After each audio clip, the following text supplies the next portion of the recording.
Graham Callahan's fist came down on the dining table so hard the china rattled. He pointed one thick finger at the woman standing in his doorway. Dusty from the road, hair escaping her braid, built nothing like the wives his sons were supposed to bring home.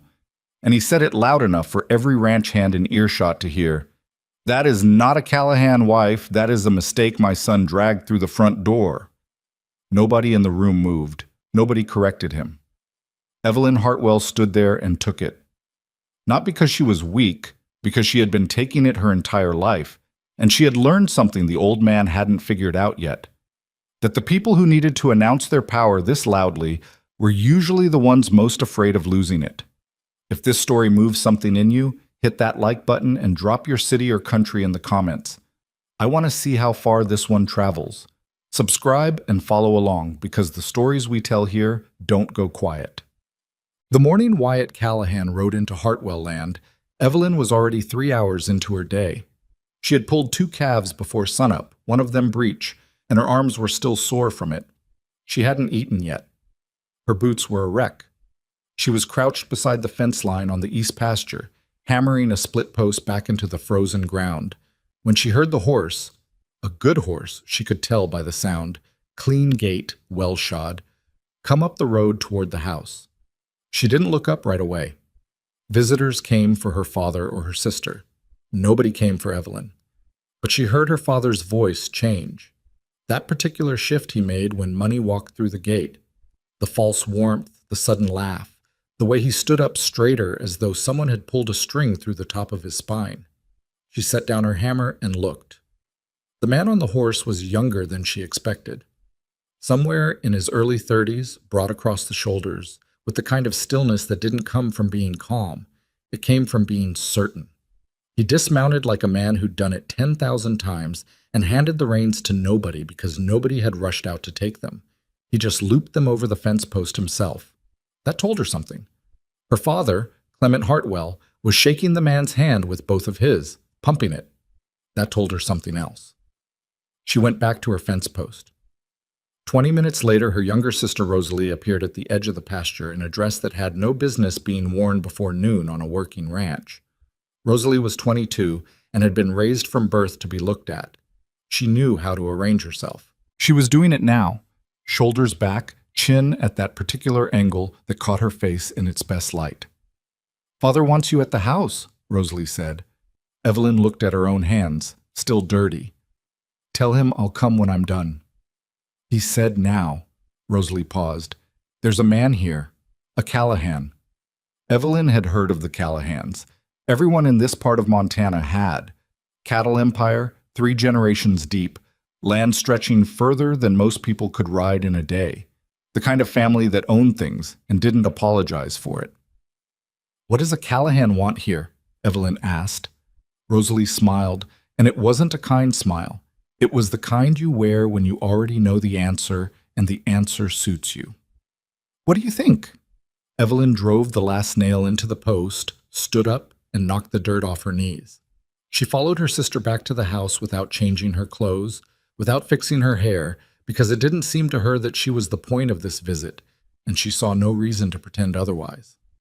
The man, Wyatt Callahan, was sitting at the kitchen table with her father and a cup of coffee he hadn't touched. He stood when she walked in, which surprised her. Most men didn't bother standing for Evelyn. "This is my daughter Evelyn," her father said, with a particular flatness in his voice that she recognized, the tone that meant, "This is the other one." Wyatt Callahan looked at her directly, not the quick glance people usually gave her before their eyes moved on. He actually looked. "I know," he said. "I saw you in the east pasture. That was a difficult post to set in this ground." Evelyn said, "The frost's still in the soil." "How deep?" 8, 10 inches in places. She studied him. "You know fence work?" Enough to know most men would have left that post until spring. He said it plainly, not as a compliment exactly, more as an observation. Her father made an uncomfortable sound. "Wyatt is here about an arrangement." "I know what he's here about," Evelyn said. The room got quiet. Rosalie had positioned herself at the counter in a way that presented her profile. Her father was gripping his coffee cup. Wyatt Callahan was still looking at Evelyn. My family needs a particular kind of woman, Wyatt said. The ranch isn't decorative. It's a working operation with a lot of problems. My father is getting older.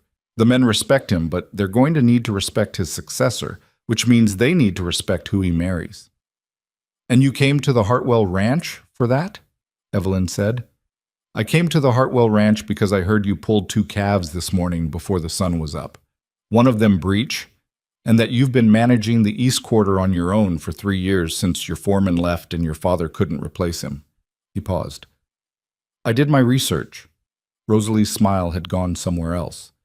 Their father set down his cup carefully. Rosalie is. I'm aware of your other daughter, Wyatt said, and he didn't say it cruelly, just factually, in the way of a man who had already thought through all the options and arrived somewhere.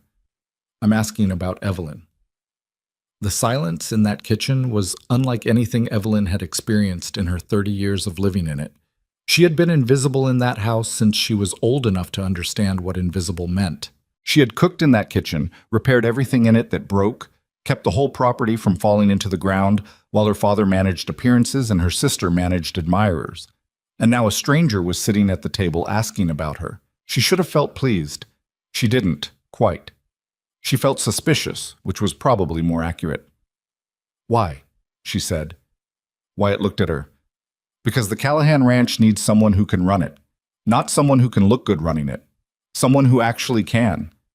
Her father made a sound somewhere between a laugh and a cough. Evelyn has never... She's not exactly... Papa, Evelyn said, and her voice came out quieter and more dangerous than she intended. I think the man asked me, not you. Another silence. A different kind. Wyatt Callahan, she noticed, did not look uncomfortable. He watched the exchange with the attention of someone filing information away. I need time to think, Evelyn said. Of course, Wyatt said. Her father waited until Wyatt had gone outside to walk the property with their one remaining ranch hand, and then he turned on Evelyn with something barely controlled in his face. You do not need time to think, he said.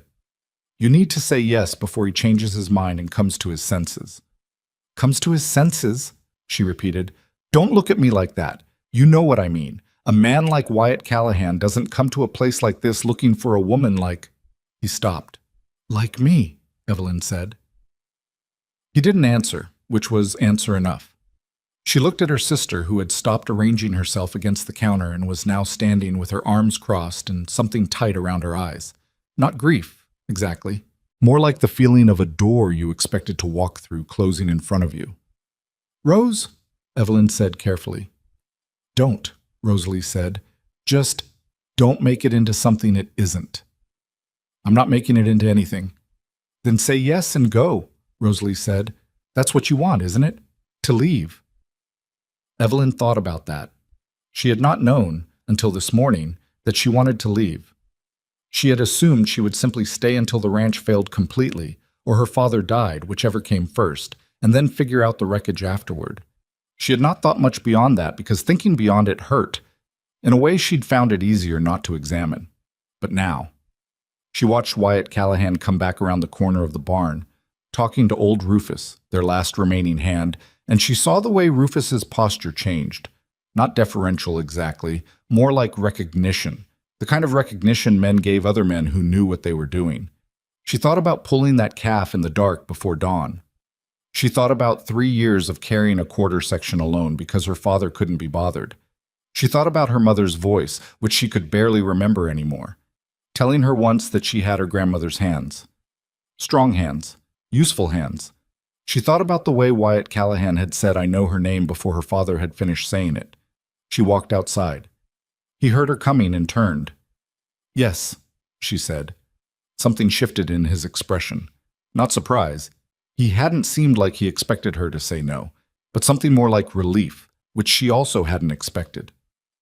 There's things you should know before we make it official, he said. There's things you should know too, she said. He almost smiled. Go ahead. I'm not decorative. I won't become decorative. I don't know how to be small or quiet or agreeable when I think something's wrong. I'll argue with you, and I'll argue with your father, and I'll argue with your ranch hands if they're doing something that'll hurt the operation. I've spent 30 years being managed and redirected and told to stay in my lane, and I'm done with that." She stopped. "If that's a problem, tell me now." Wyatt looked at her for a long moment. The wind had come up and it pulled at her braid, and she didn't touch it. "None of that's a problem," he said. "What is a problem?" He thought about it honestly, which she appreciated. "My father. He has ideas about what a Callahan wife looks like. He won't be welcoming. I've handled difficult men before." "Not like Graham," Wyatt said, and the way he said his own father's name, first name, flat, like a weather report, told her something about the history there. "I'll manage," she said. He nodded. Then he said, "I should tell you. I'm not doing this because it's romantic. I need a partner for a ranch that's in more trouble than most people know. I don't want to misrepresent that." "I know," she said. "You did your research. So did I." He looked at her sharply. "Callahan Ranch has been running short on cattle for 2 seasons," she said. "Somebody's been moving beef off your northern range and nobody's caught them yet. Your eastern water rights are contested. There's a surveyor's dispute going back to your grandfather's deed, and your father fired 3 foremen in the last 18 months, which means either your father is impossible or your operation is in worse shape than the foreman expected. Probably both."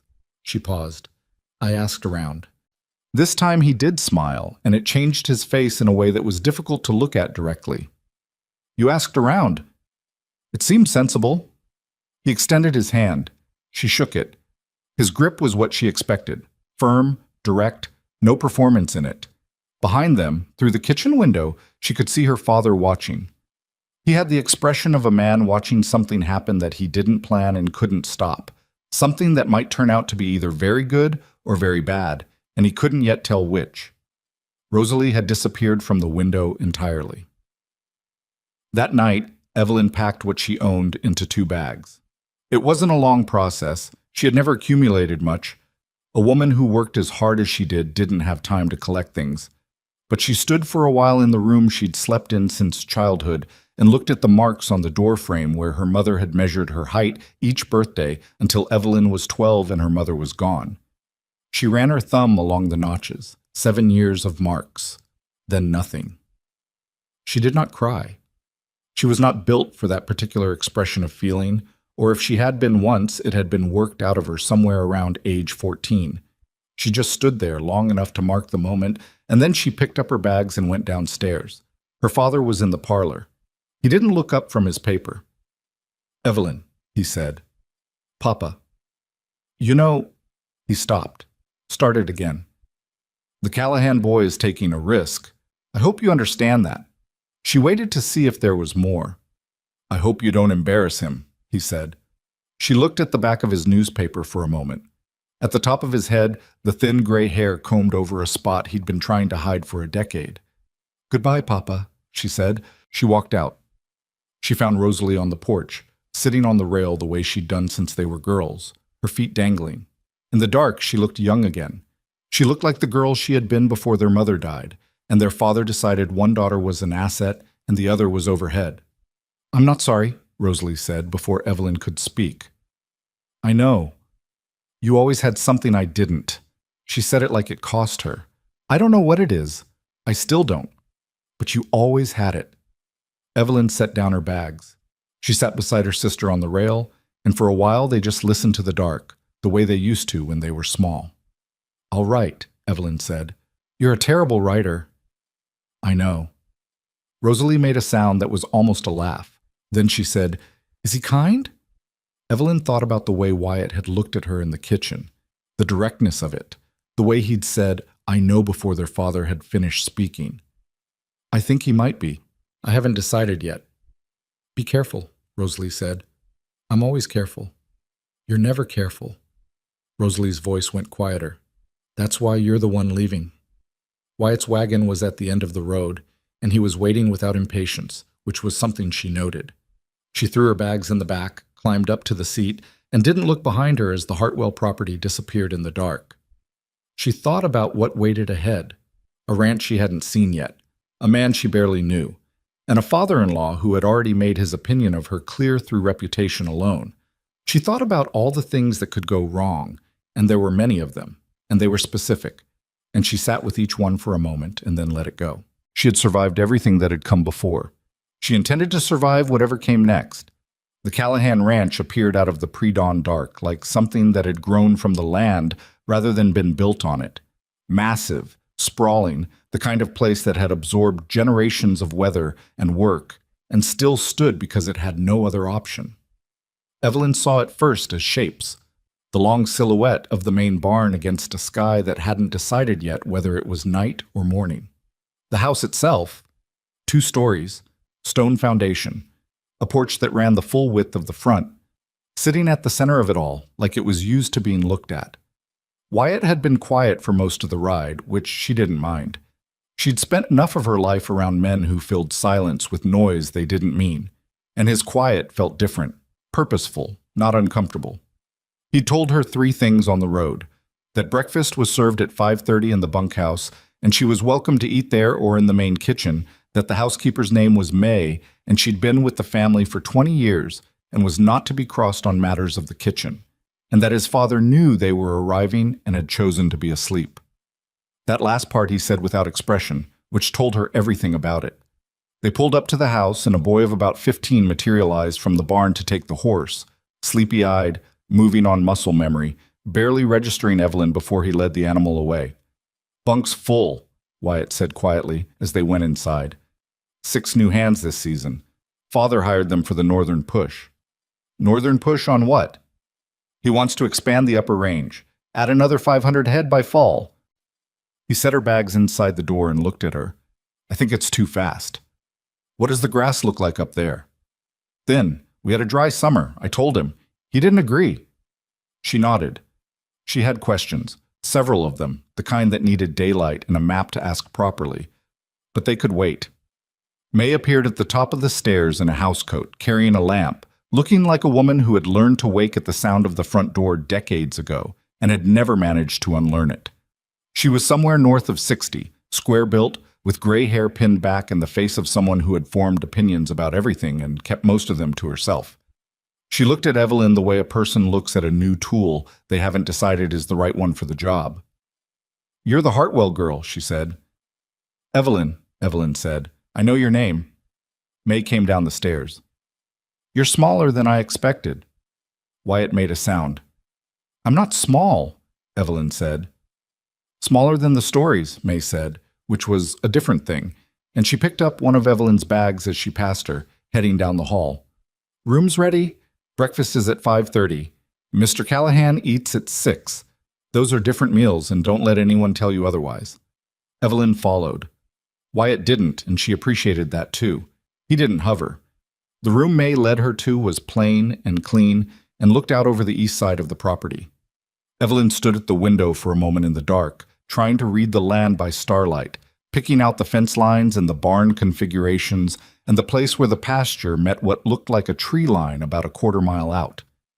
"It's more than it looks from here," May said behind her. She wasn't making conversation. She was stating a fact the way someone does when they want you to understand what you've walked into. "How many acres?" 12,000 and some. Registered. There's disputed land on the north end that might be another 800, but nobody's settled that question yet. "I heard about the surveyor's dispute." May looked at her steadily. "Did you?" "I asked around before I agreed to come." Something in May's face changed. Not warmly, not yet, but like a small adjustment had been made. "Sleep," she said. "You'll want to be up before the hands." Evelyn slept 3 hours. She was dressed and out of the house before the sky was fully light, walking the property the way she always walked new ground, systematically, starting at the easternmost fence line and moving west, stopping to look at the soil, the grass quality, the condition of the water troughs, the state of the outbuildings. She had done this on her father's ranch since she was a child, the way some people read a book, looking for the story the land was trying to tell you if you paid attention. What she found was complicated. The main operation was solid. The barn was well maintained, the fencing in the central and southern sections was good, and the cattle she could see in the morning light, about 200 head in the near pasture, looked healthy. Someone knew what they were doing with the core of this place. But there were signs if you looked for them. The feed storage on the east side was low for this time of year. The water line coming off the main well had a repair that had been patched twice without being properly fixed. And the northern fence, she walked as far as she could see, had sections that were strung with wire that was too light for Montana winter. She was studying one of those wire sections, crouched down with it in her hand, when she heard boots behind her. She stood and turned. Graham Callahan was nothing like his son.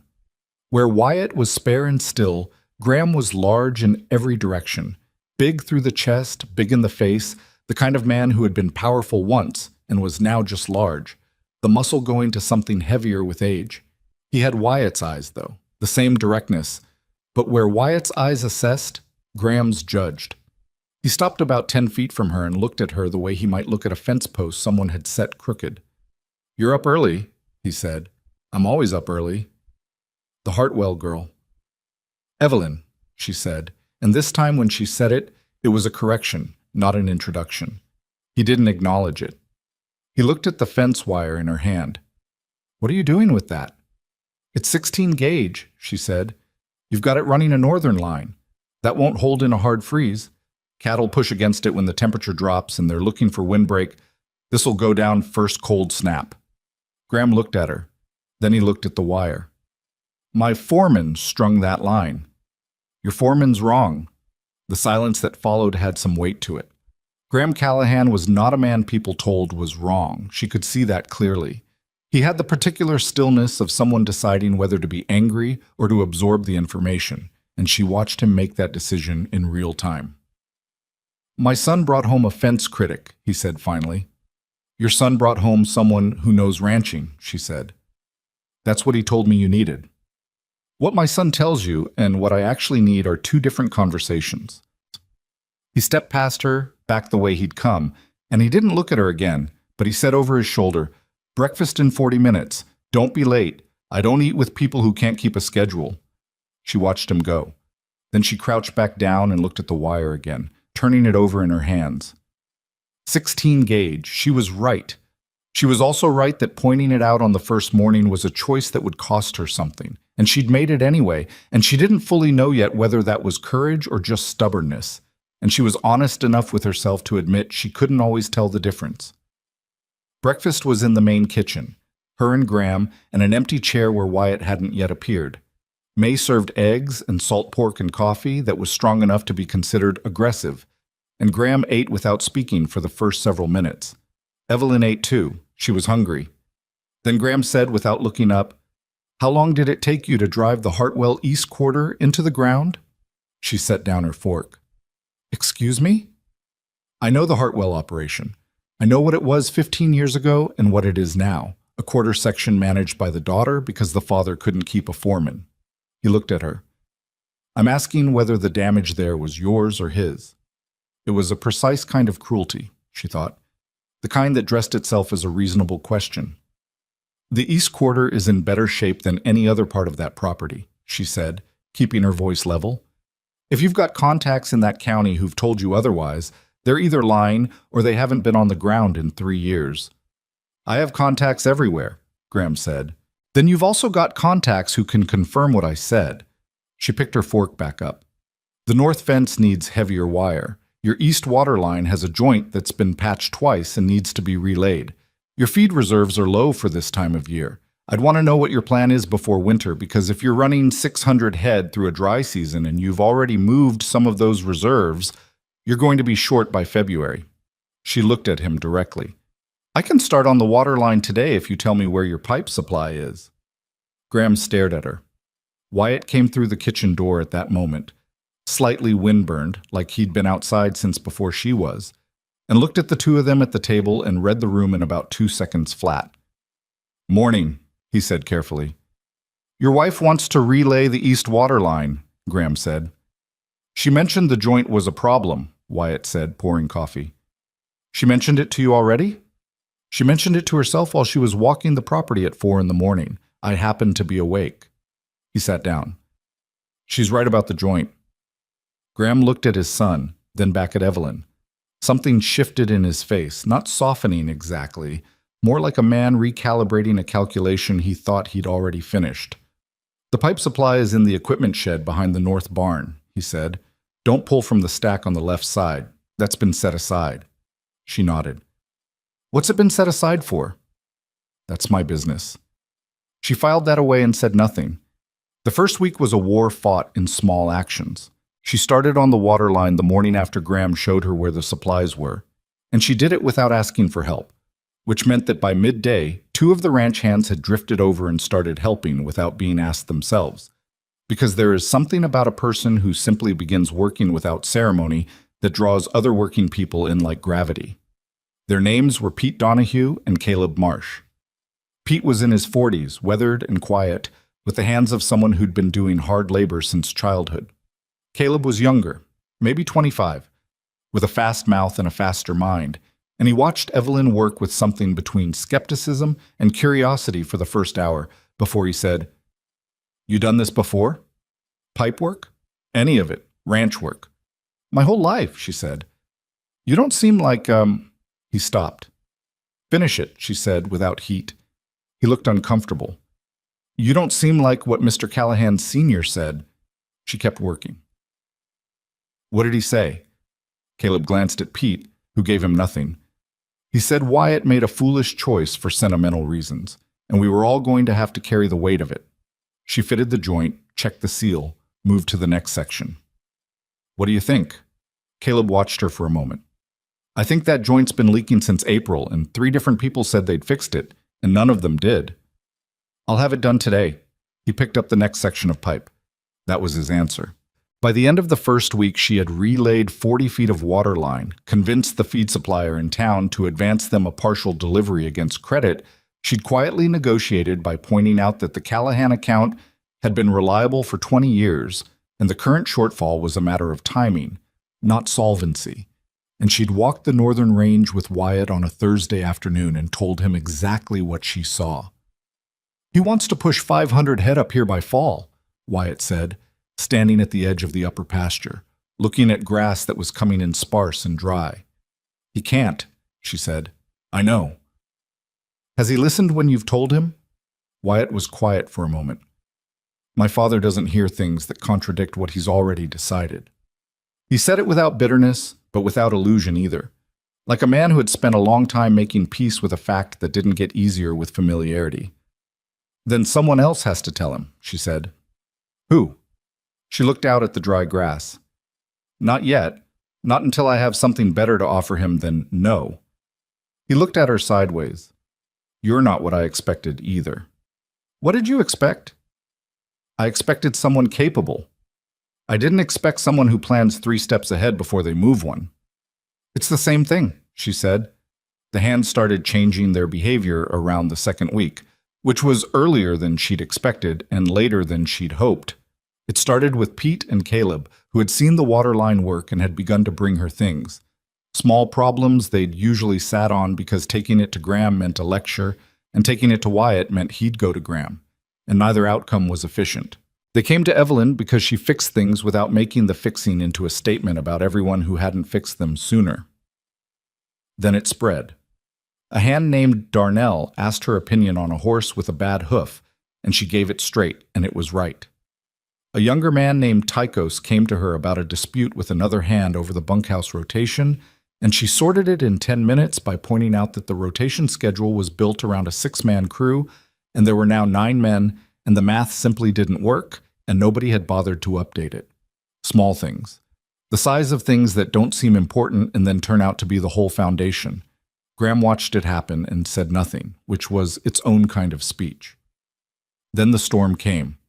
It arrived on a Tuesday without much warning, a fast front out of the northwest that the sky had been building for 2 days, if you knew what to look for, which Evelyn did, but by the time she'd gotten Wyatt to start moving cattle out of the northern section, the wind was already up and the rain came sideways with a force that made the temperature feel 10 degrees colder than it was. By nightfall, a section of the northern fence, not the wire she'd flagged, but a stretch further west that nobody had gotten to yet, was down. 80 head had gone through it into rough country in the dark. Graham came out of the house in a fury. Who was responsible for that section? Nobody answered clearly, which meant several people answered at once, which solved nothing. The cattle went northwest, Evelyn said. She had a lamp and she'd been outside since the fence went down. There's a creek draw about 2 miles out. They'll have followed the drainage to get out of the wind. If we go now, we can get ahead of them before they scatter. In this weather? One of the hands said. The weather's not getting better tonight, she said. She looked at Wyatt. He looked at her. He picked up his coat. Pete, Caleb, Tychos, Wyatt said, you're with us. Graham stood at the edge of the porch light and watched them go. They found the cattle. It took 2 hours and it was miserable work. Cold, dark, rain turning the ground soft enough to make the horses work harder than they should have. Evelyn calling directions based on her reading of the terrain and twice being wrong and adjusting without fuss. By the time they had the herd moving back, the rain had started to ease and the sky to the east was beginning to gray. She was riding back with the last of the strays when she came even with Wyatt, and he looked at her, soaked through, hair plastered down, her hands raw from the cold, and said, How did you know where they'd go? I've been walking this property every morning. I know where the draws are. Most people would have waited until morning. We'd have lost half of them to scatter by morning. She paused. Your father should fence that creek draw. It's a natural trap for cattle in a blow. They'll always go there. Better to have a holding pen than to go find them in the dark. Wyatt looked at the gray horizon. I'll tell him. Don't tell him. Show him on a map. Give him the idea in terms of next year's numbers. He'll take it better if he thinks it's operational planning than if it sounds like his daughter-in-law found a problem he missed. He was quiet. Then, You've known him 2 weeks. I've known men like him my whole life, she said. They got back to the ranch as the sky went fully light. May had coffee and the bunkhouse fire was going, and the hands climbed off their horses looking like they'd been through something, which they had. Evelyn unsaddled her own horse, brushed her down, made sure she had water and feed, and then stood in the barn aisle for a moment with her hands on her knees, letting the tired settle. Graham was in the barn when she straightened up. He had been there a while, she thought. He was leaning against the far wall with a cup of coffee, watching her. The creek draw, he said. She looked at him. Wyatt told me what you said. On the ride back. He turned the cup in his hands. I've been running cattle on this land for 30 years. I know. And you've been here 2 weeks. I know that too. He looked at her for a long moment. You're not what I expected, he said, and it came out like something that cost him. Not a compliment exactly, not yet, but the first crack in something that had been solid stone. Mr. Callahan, she said, I'm not here to be what you expected. I'm here to help keep this ranch alive. If that's a problem, we should talk about it plainly. If it's not, I'd like to get some sleep and be back out by midday to look at those fences before the next system comes through. Graham looked at his coffee. He looked at her. Something moved across his face that she couldn't name with certainty, but that looked distantly like a man recognizing something he hadn't wanted to recognize. Midday, he said. The fence crew will be ready. She nodded. She walked out of the barn and across the yard toward the house, and she didn't let herself feel the relief until she was through the kitchen door and May handed her a cup of coffee without a word, and she wrapped both raw hands around it and stood at the window looking out at the ranch in the early light, thinking that she hadn't won anything yet. Not really. That a man like Graham Callahan didn't change in 2 weeks. He just paused sometimes, and you had to be ready for what came after the pause. But she was still here. The cattle were back. The fence would be fixed. It was enough for today. The fence crew was ready at midday the way Graham had said, which meant they were standing around the equipment shed waiting for someone to tell them what to do, which meant Evelyn told them. She had spent the morning sleeping 3 hours, eating May's leftover biscuits cold at the kitchen table, and drawing a rough map of the northern range from memory, marking the sections she'd walked, the wire gauges she'd noted, and the creek draw that had swallowed 80 head in the dark. By 11, she had the map in her hand and a materials list written on the back of it, and when she walked into the equipment shed at noon, the crew looked at her with the particular expression of men who weren't sure yet whether to be annoyed or relieved that someone had shown up with a plan. Pete was there. Caleb, too. 3 men she didn't know yet by name, though she was working on it. We're starting at the west section, she said, spreading the map on the workbench. The break from last night is the most urgent, but while we're out there, I want to look at the full run from the creek draw to the upper post markers. If there are other light sections, we mark them and fix them now, not in February when we're doing it in a blizzard. One of the men she didn't know yet, thick-necked, somewhere in his 30s, with the look of someone who'd been on this property longer than she had and wanted that fact acknowledged, said, Mr. Callahan didn't say anything about the full run. Mr. Callahan told me the fence crew would be ready, she said. The full run is my call. He looked at Pete. Pete looked at his boots. I'm Holt, the man said.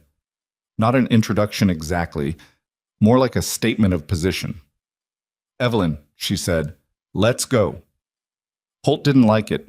She could see that clearly, and she didn't try to pretend otherwise or smooth it over with extra courtesy, because she had learned years ago that some men interpreted extra courtesy from a woman as confirmation that she didn't believe in her own authority. She just moved, and after a moment, they moved too. The work took most of the afternoon. The break from the storm was worse up close than it had looked in the dark.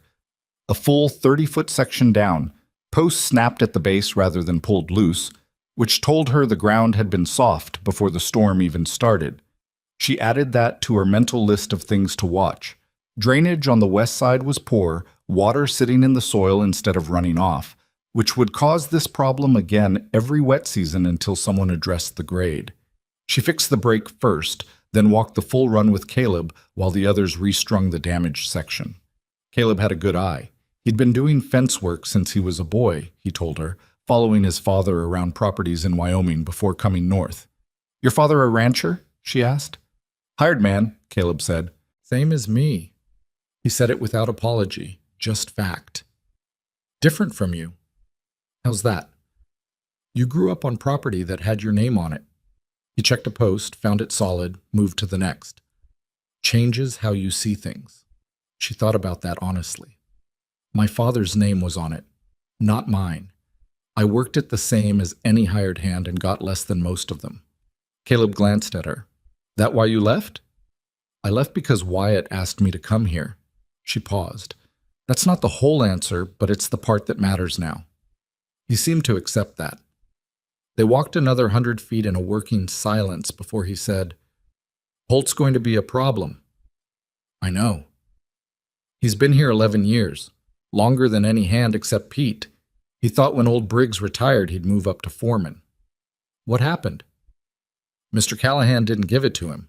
Didn't give it to anyone, just left it empty and handled it himself, which means now everyone answers to Mr. Callahan directly and nobody's sure who's second.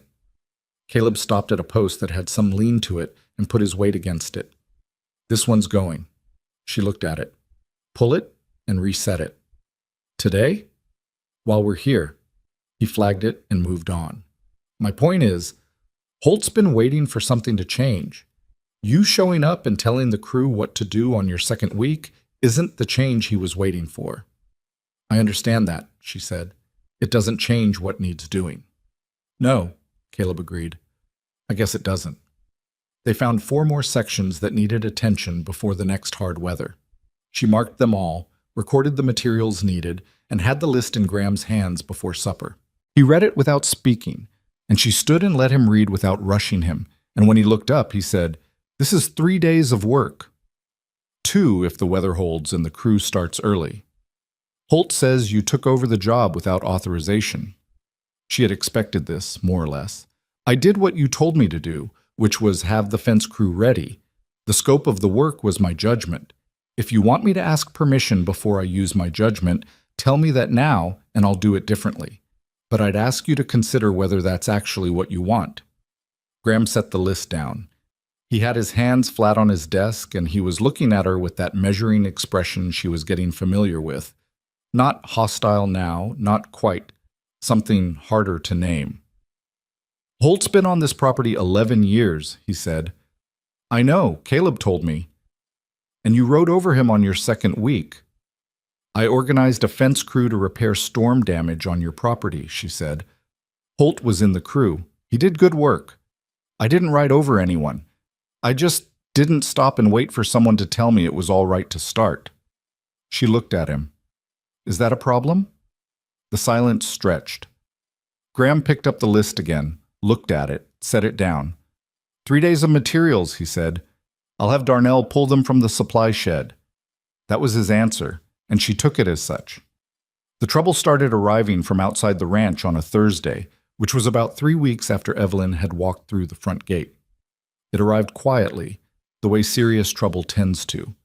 Not in a rush, but in a series of small things that didn't make sense individually and made too much sense together.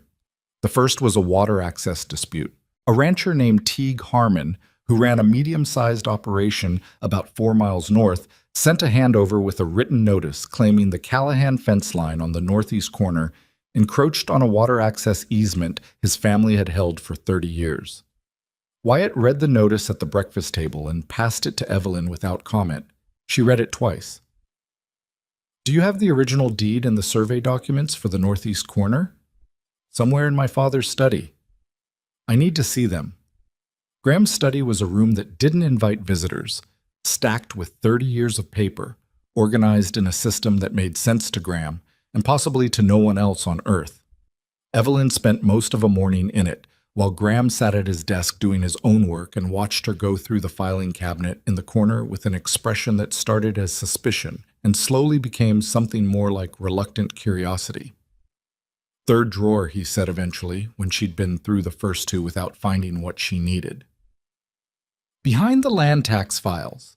She found the deed and the original survey both, and she sat down on the floor of his study right there and spread them out because the desk was covered, and the floor was the only flat surface available, and Graham looked at a woman sitting on the floor of his study with survey maps and said nothing, which was progress of a kind.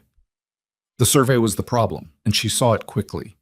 The original deed referenced a stake marker on the northeast corner that would have placed the fence line about 12 feet east of where it currently stood. At some point, and the paperwork didn't make it clear when, the fence had been moved. Whether that was intentional or a surveying error from a fence repair 30 years ago was impossible to say from the documents alone. But Harmon's claim wasn't frivolous. That was the thing. She took the documents to Wyatt that afternoon.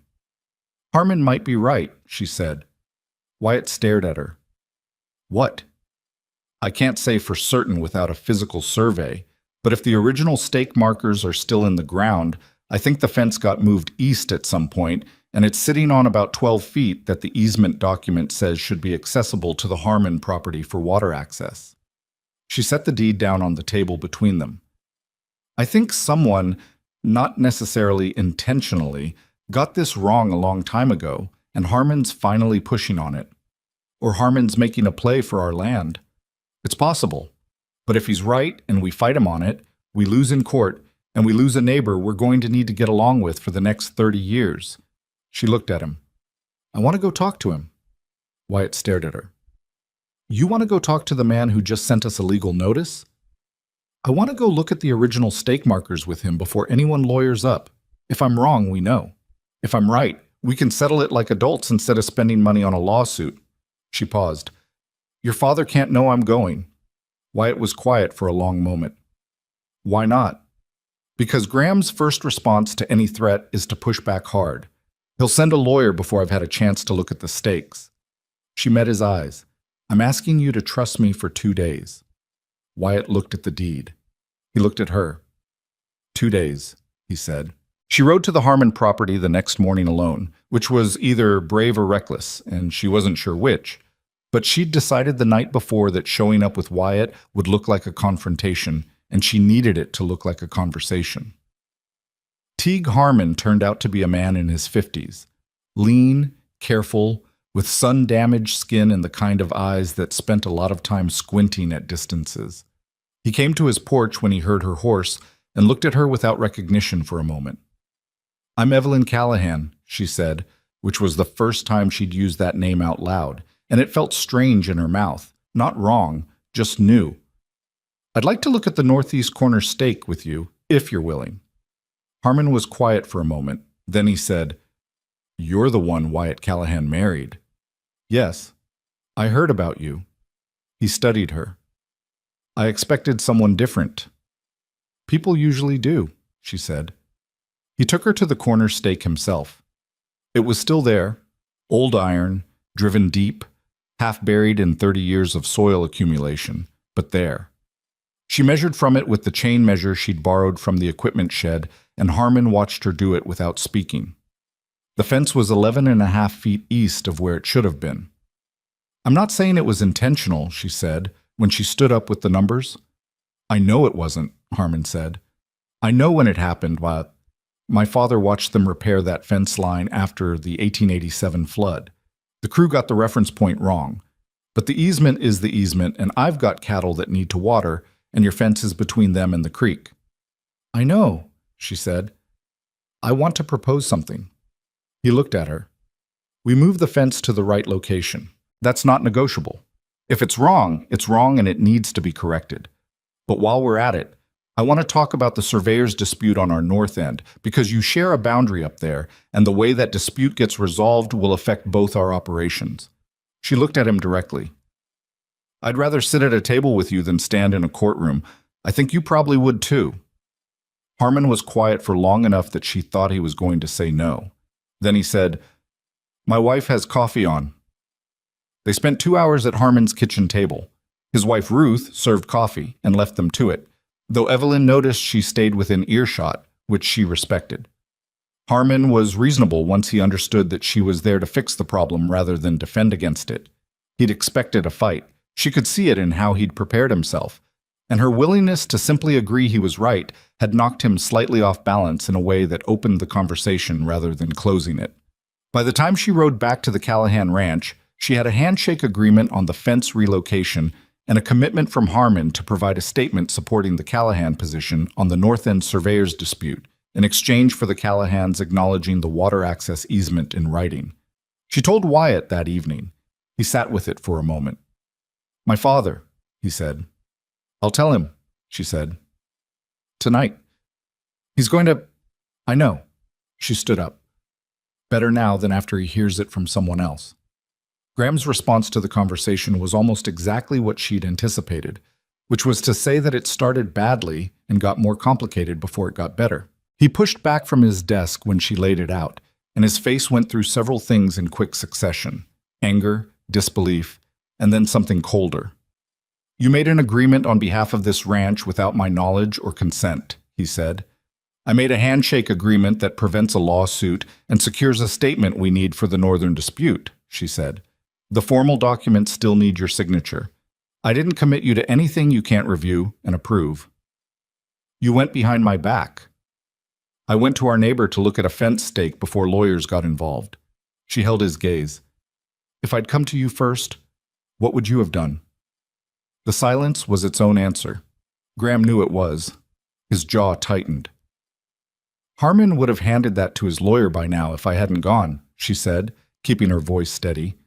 "We'd be looking at a contested easement claim and a surveyor's dispute running parallel through the county court, and that would cost this ranch money and time and goodwill we can't afford to spend right now. I got us out of it cleanly." She paused. "I understand if that makes you angry, but I'd do it the same way again." Graham stood up. He was a big man, and when he stood in a room, he filled it, and she thought for a moment that he was going to say something final. Something that would settle the question of whether she had a future on this property by ending it. Instead, he walked to the window. He stood with his back to her for a long moment, looking out at his land in the evening light. "Harmon's statement," he said. "Is it enough for the surveyor's dispute?" "It won't settle it alone. But it's the first piece. I want to look at the other boundary holders on that north section and talk to each of them before the county assessor's review in spring. That's 4 ranchers. Yes, 2 of them have no reason to do us any favors." "I know," she said. "I haven't talked to them yet." Graham turned from the window. His face had done something she hadn't seen it do before. It had settled into a kind of exhausted honesty, the expression of a man who had held a position for so long he'd forgotten it was a position and not a fact, and something had just reminded him. "My son married you to save the ranch," he said. "That's part of it," she said. "And you think you can do that?" "I think I'm already doing it," she said. "I do it better with you than around you." Another silence, longer this time. "Sit down," Graham said, and it wasn't gracious. It wasn't an apology, but it was something real, the first real thing he'd offered her since she'd arrived. Tell me about the other 4 ranchers. 3 days later, the first supply fire happened. It started in the East Hay Storage, the barn on the far edge of the property that they used for secondary feed reserve. And it went fast enough that by the time the night hand spotted it and raised the alarm, the structure was already past saving. They got the cattle out of the adjacent paddock and kept the fire from spreading to the fence line, but the hay was gone. All of it, 200 tons of reserve feed that she had been looking at on a spreadsheet the previous week and worrying about. Everyone assumed lightning. It had been a dry week, and there had been heat lightning 2 nights before, and a hay barn fire in late season wasn't unusual. But Evelyn walked the burned site the morning after, when it was cool enough to get close, and she looked at the pattern of the burn. Lightning fires started at a point and spread outward.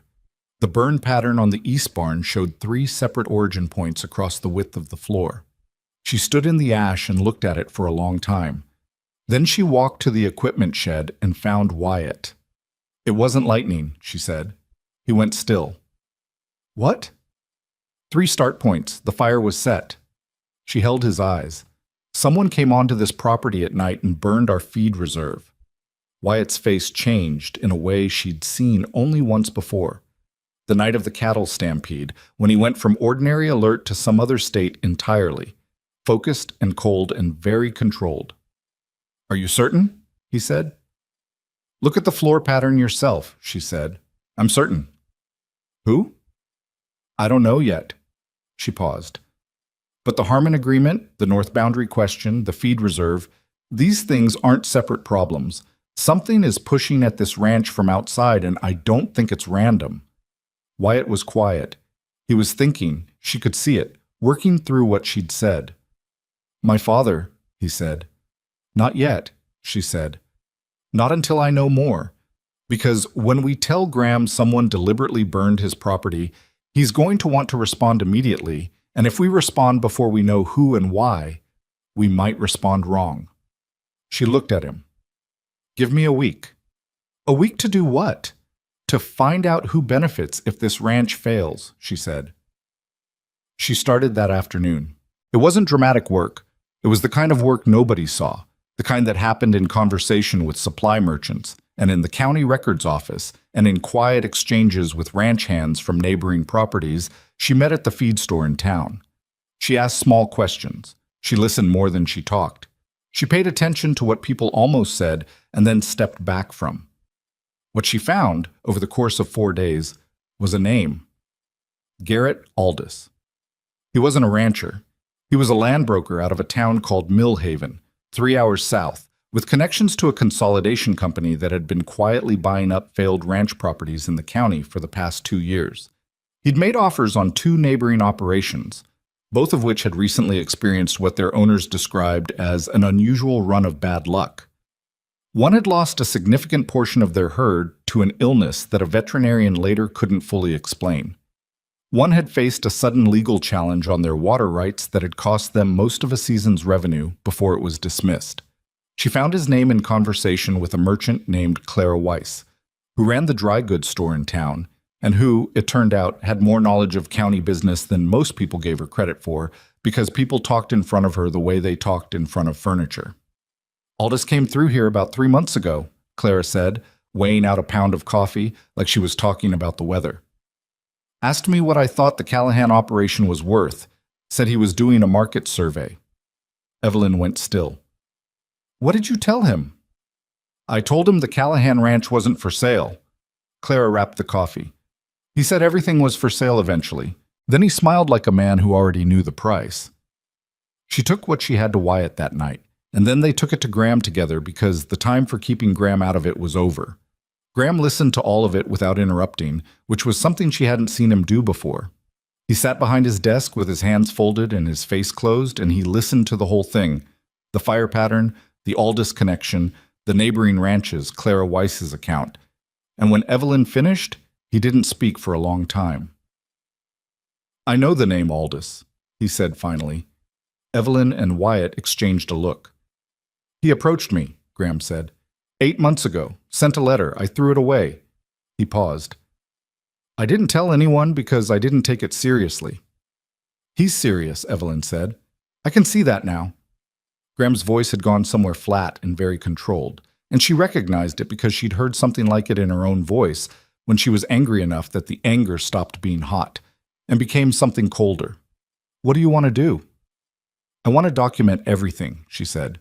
The fire, the feed loss, the connections to the other ranches. I want it on paper, every piece of it. And then I want to take it to the county sheriff and to the circuit land office before Aldous makes his next move. That could take time we don't have, Wyatt said. If he burns the main feed barn or goes after the water line, I know, she said, which is why we do two things at once. We document and we protect.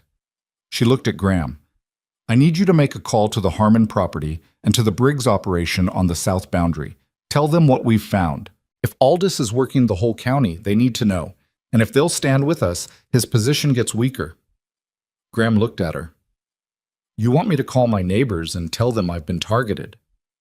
I want you to call your neighbors and tell them all of you have been targeted, she said. There's a difference. Another silence.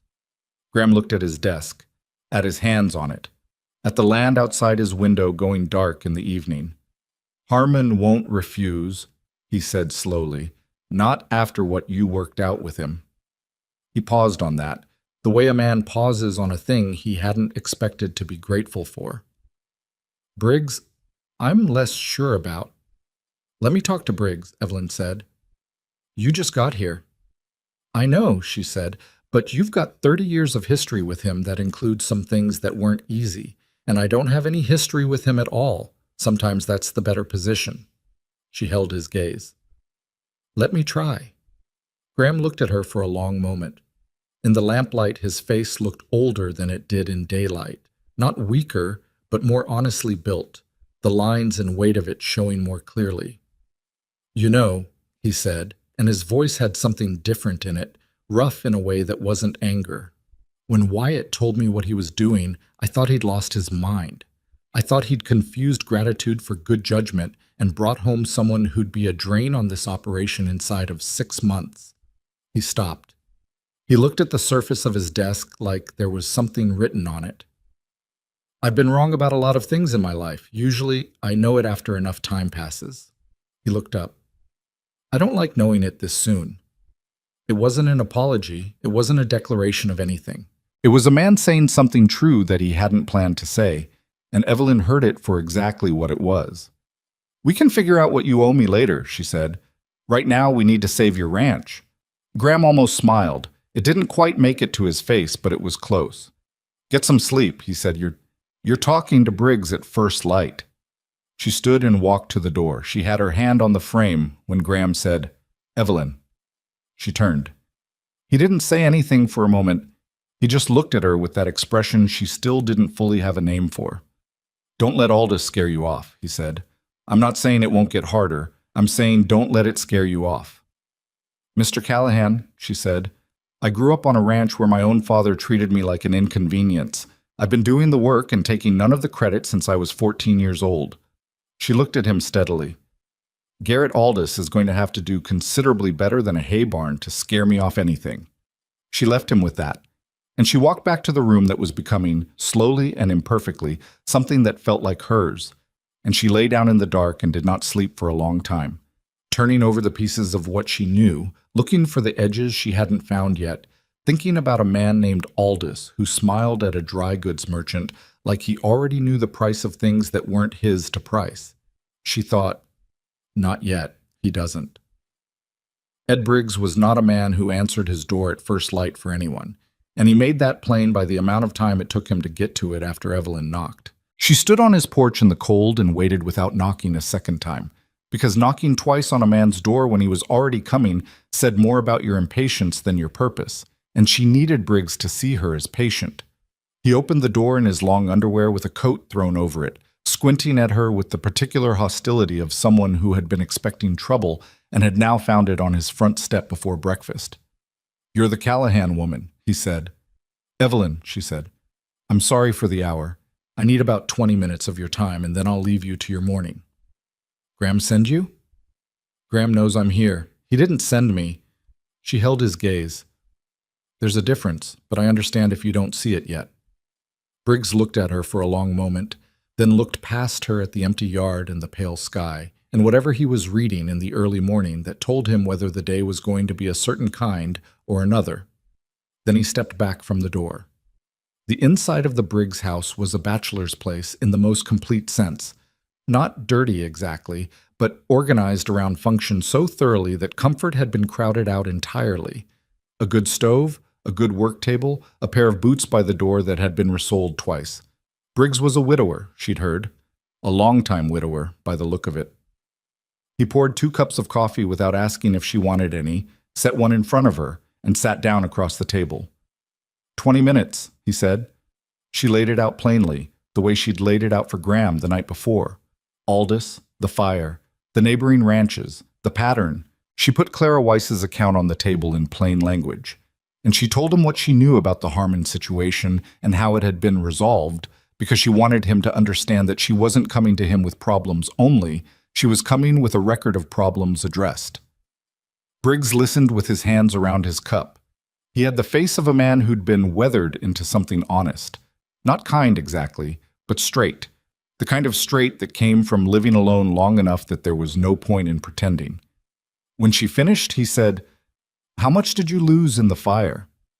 200 tons of reserve feed. We had insurance through the county cooperative, but it won't cover the full loss, and it won't cover it fast. She paused. We'll manage the feed shortage. That's not why I'm here. Why are you here? Because if Aldous burned our hay barn, he's either already looked at your property, or he's going to, she said. I don't know which, but I'd rather you hear it from me now than find out later that we knew and didn't tell you. She looked at him directly. And I want to know if anything unusual has happened on your property in the last 6 months. Briggs was quiet for a long time. Then he said, My east water pump failed in August. Brand new pump. Put it in the previous spring. I pulled it apart and the impeller housing had a crack in it I couldn't explain. I thought it was a bad casting. We replaced it. He turned his cup on the table. Then, in September, I had a county assessor show up saying there was a question about my property tax classification. Said someone had filed a query suggesting part of my grazing land should be reclassified as commercial use. It took 6 weeks and 2 letters from my lawyer to get it dismissed. He said all of this with the flat certainty of someone who had filed the events away under bad luck and was now watching them rearrange themselves into something else. A query, Evelyn said. Did you find out who filed it? The county office said it was anonymous. He looked at her. That possible? Not officially, she said. Anonymous queries aren't supposed to be accepted. Someone in that office bent the process. She let that sit. Did you keep the paperwork? I keep everything. I'd like copies, she said. For the documentation we're building. She paused. That documentation goes to the county sheriff and the circuit land office. If you're willing to include your situation, it strengthens the picture significantly. Briggs picked up his coffee, drank from it, set it down. Graham Callahan and I have had our disagreements. I know, she said. I'm not asking you to do anything for Graham. I'm asking you to protect your own property. The distinction landed. She could see it in the small shift of his expression. My name on that documentation, he said. What does that cost me? Nothing if we're right. And if we're right, it helps put Aldous in front of people with authority to stop him. She met his eyes. If we're wrong, which I don't think we are, then it costs you some paperwork and a conversation with the sheriff. Briggs stood up and went to a cabinet by the far wall. He opened it and pulled out a wooden box, the kind used for document storage, and he set it on the table and looked at her. 20 minutes is up, he said, but I haven't finished my coffee. She understood that. Neither have I, she said. By the time she rode back to the Callahan ranch, the sun was full up and the property was already moving. Hands in the yard, Darnell bringing a horse around from the stable, May hanging something from the kitchen window with the particular efficiency of a woman who had been doing it for 2 decades. Evelyn had Briggs's paperwork in her saddlebag and a commitment that he would speak to 2 other boundary ranchers on his own without being asked, because he knew them better than she did, and because Ed Briggs, she had concluded, was a man who, once he decided to do something, did it completely. She found Wyatt in the equipment shed going over the materials list for the remaining fence sections, and she gave him the short version of the Briggs conversation, and he listened without interrupting. "He gave you the tax documents," Wyatt said. "He gave me everything, said he keeps everything." She leaned against the wall. "He also said to tell Graham that the offer on the South Water access from 3 years ago, Graham would know what that meant.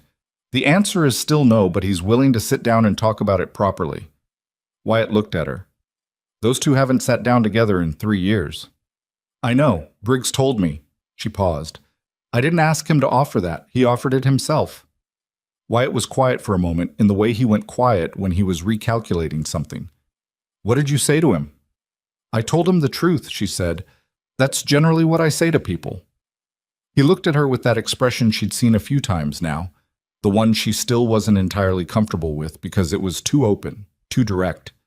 The look of a man who had expected to feel one way about something and found he felt another.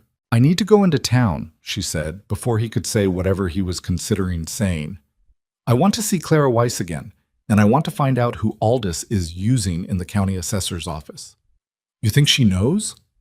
"I think she knows everything and tells people what they've earned," Evelyn said. "I think I've earned a little more now than I had last week." She was right about that. Clara Weiss looked at her when she came through the door of the dry goods store with an expression that was as close to pleased as Clara seemed to get, which was a slight raising of one eyebrow, and she said, "Ed Briggs rode past here this morning looking like a man with somewhere to be. That your doing?" "He had some calls to make," Evelyn said. Clara nodded as though this confirmed a theory. She came around the counter. The store was empty at this hour. It was barely 9, and she spoke in a normal voice, not lowered, the way someone speaks when they have nothing to hide from a room that's already empty. "Thomas Feen," she said. Evelyn looked at her. "Junior clerk in the county assessor's office. He's been there 2 years. Before that, he worked for a land management company in Millhaven." Clara looked at her steadily. "Draw your own line. Millhaven, where Aldous operated from." "Has Feen done anything else you know of?" Evelyn asked. "There was a property valuation last spring, the old Sutter parcel on the county's east end. Feen processed it. The valuation came in 40% below market, which is how the consolidation company was able to buy it at the price they did." Clara paused. "I don't know that for certain. I'm telling you what the numbers suggest." "The Sutter parcel sold to the consolidation company?" "Through a broker," Claire said. "Through Aldous." Evelyn stood with that for a moment. It was a cleaner picture than she'd had the day before. Not complete, but enough to work with. Aldous had someone inside the county process. He used that person to devalue land, create legal pressure, and wear down operations until they were ready to sell. The fires, the pump, the anonymous tax query, those were the harassment layer, designed to accelerate financial strain and break the will of people who might otherwise hold on. It was patient work, she thought, methodical, the kind of thing that required someone willing to wait years for a return. "I need the names of the 2 ranchers who sold," she said, "the ones who had the unusual bad luck before they did." Clara told her. Then she went back behind her counter and started arranging a display of dry goods with a focus that suggested the conversation was over, and Evelyn thanked her and left. She spent the rest of the day in the county records office, going through public documents, the kind of work that looked like nothing from the outside, a woman at a table with papers. But that was actually the slow, careful work of building a picture from pieces that had been scattered to look unrelated. She found the Sutter parcel valuation. She found 3 other assessments in the past 18 months where Feen's name appeared on the paperwork, and the valuations were notably low. She found 2 filings that referenced the same Millhaven address that Aldous used, though his name wasn't on them directly. A shell arrangement, common enough, legal on the surface. She was careful about what she copied and how. She was building a case for the sheriff, not a personal confrontation, and she kept that purpose in front of her the whole time because she knew her own tendency was to move when she had enough information, and she had learned, not naturally, but through experience, that enough information and all the information were different things, and acting on the first when you needed the second was how you lost. She got back to the ranch at dusk. May had supper on and Graham was already at the table, which was unusual. He normally came in late. He looked at her when she walked in and said, "What did you find?" She sat down and told him over supper, which was the first time she'd had a meal with Graham where the meal was incidental to the conversation rather than the other way around. He listened the way he'd started to listen to her, without interrupting, with the quality of attention of a man who had realized that he hadn't been paying the right kind of attention for a long time and was now trying to correct that. When she finished, he said, "Thomas Fane. Do you know him?" "I know his uncle. Walter Fane runs the grain cooperative 2 towns over."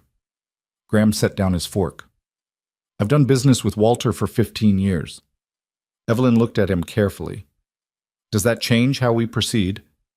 "No," Graham said, and the flatness of it was its own kind of statement. "It changes how I feel about it. It doesn't change what we do." He paused. "Walter doesn't know about this. I'd stake the ranch on that." "We're not going after Walter Fane," she said. "We're going after the clerk and the broker." "I know that." He was quiet for a moment. "I want to call the sheriff myself." She had expected to do this part, had been planning how to present the documentation, how to lay it out in a way that made the pattern undeniable. She looked at Graham across the table and thought about what it cost a man like him to say, "I want to do this," rather than "I will do this," the slight shift in phrasing that meant he was asking. "All right," she said, "but I want to be there." "Of course," he said, as though it had never occurred to him that she wouldn't be. Sheriff Dale Murchie came to the Callahan Ranch the following morning rather than having them come to his office, which was a small signal about how he read the situation. You visited when you had questions. You came to the property when you were taking something seriously. He was a compact, careful man in his 50s who had been the county sheriff for 12 years and had, Evelyn understood from what she'd gathered, a reputation for being slow and thorough rather than fast and impressive, which she thought was probably exactly right for what they needed. He sat at Graham's desk and went through everything she'd compiled. He didn't rush. He asked questions, specific ones, the kind that came from actually reading the documents rather than scanning them. And he wrote things in a small notebook with the focused economy of someone who had long ago stopped writing anything down that he didn't intend to act on. When he was done, he said, "Thomas Fane I can pursue through the county auditor. The assessor's office comes under that oversight, and there are enough irregularities here to justify an audit." He looked at the fire documentation. "The arson question is separate. I need a fire investigator on that site before I can take it anywhere formally." "The site is still intact," Evelyn said. "We haven't disturbed it since the morning after." Murchie looked at her. "That was deliberate?" "Yes." He wrote something in his notebook. "Aldous himself is the harder problem. What you have here is circumstantial in terms of his direct involvement. The Millhaven address on those shell filings might be enough to open an inquiry, but it won't be fast." "I don't need it to be fast," she said. "I need it to be right."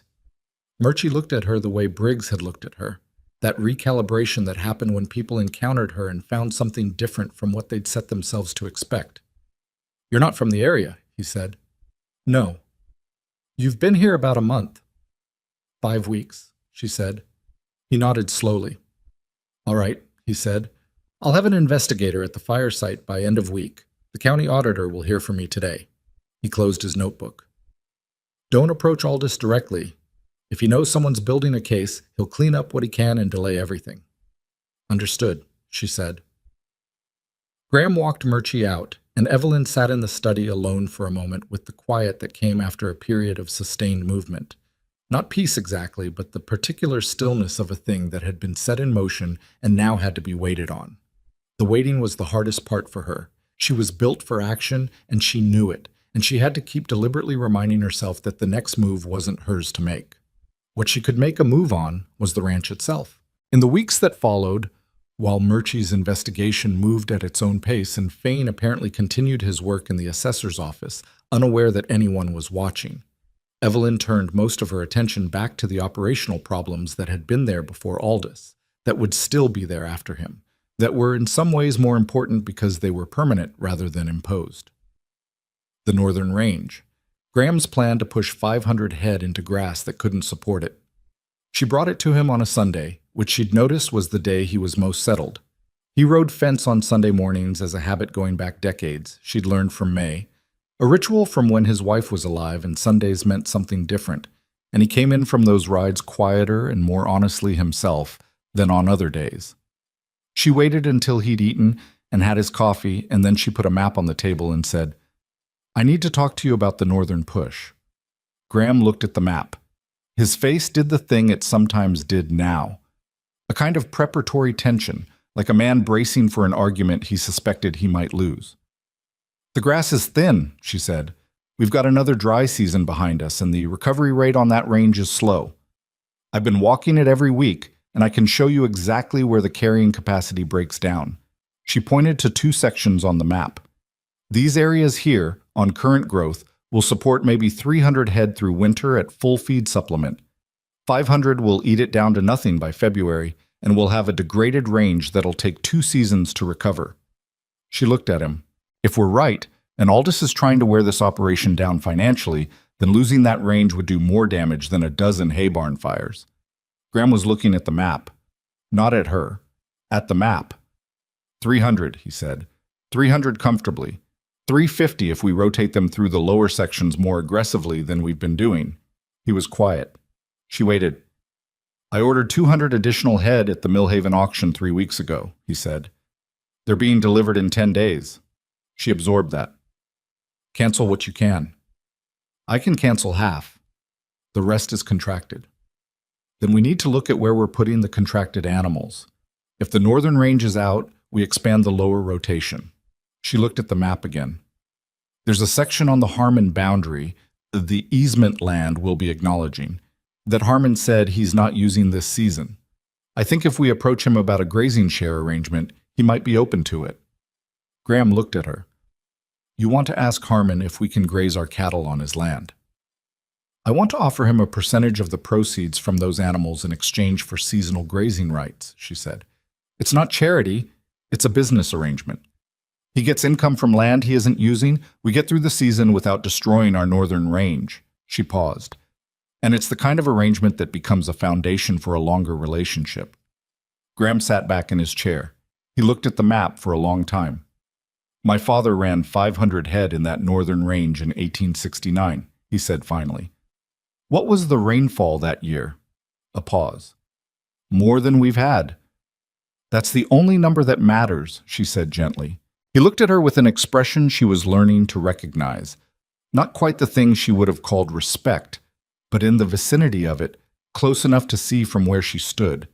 He said, "Draft the arrangement with Harmon. I'll sign it." She nodded and started to gather the map. "Evelyn," he said. She stopped. "My son chose well." He said it the way he said most things, directly, without decoration, like a man issuing a report, but his voice had something in it she hadn't heard before, something that cost him. "I'm not saying I was wrong to be skeptical. I'm saying the evidence has come in." She thought about what to say. She thought about the morning she'd arrived, the words he'd said on the porch loud enough for the hands to hear. She thought about the kitchen and Pete and Caleb and the fence wire and the burned barn floor. "Thank you," she said. Just that. He nodded, and she left him to his Sunday. She was crossing the yard when she saw the rider coming up the road. A hired messenger from the look of it. Young kid on a horse he was pushing harder than he needed to. The particular urgency of someone carrying news that was supposed to arrive fast. He pulled up at the gate and she walked to meet him. "I'm looking for a Mrs. Callahan," he said. "That's me." He handed her an envelope. "From the county seat, the gentleman said it was personal." She took it. On the front, in handwriting she recognized, was her name, not Callahan. Hartwell. Her name the way it used to be. She opened it right there in the yard. The letter was from Rosalie. It was short. Rosalie had always been a poor writer, and a shorter letter meant a more serious thing because Rosalie only dropped the decoration when there was no room for it. It said, "I need help. I don't know where else to turn. Harlan is... It's worse than I let on. I think I made a terrible mistake, and I don't know how to undo it." That was all.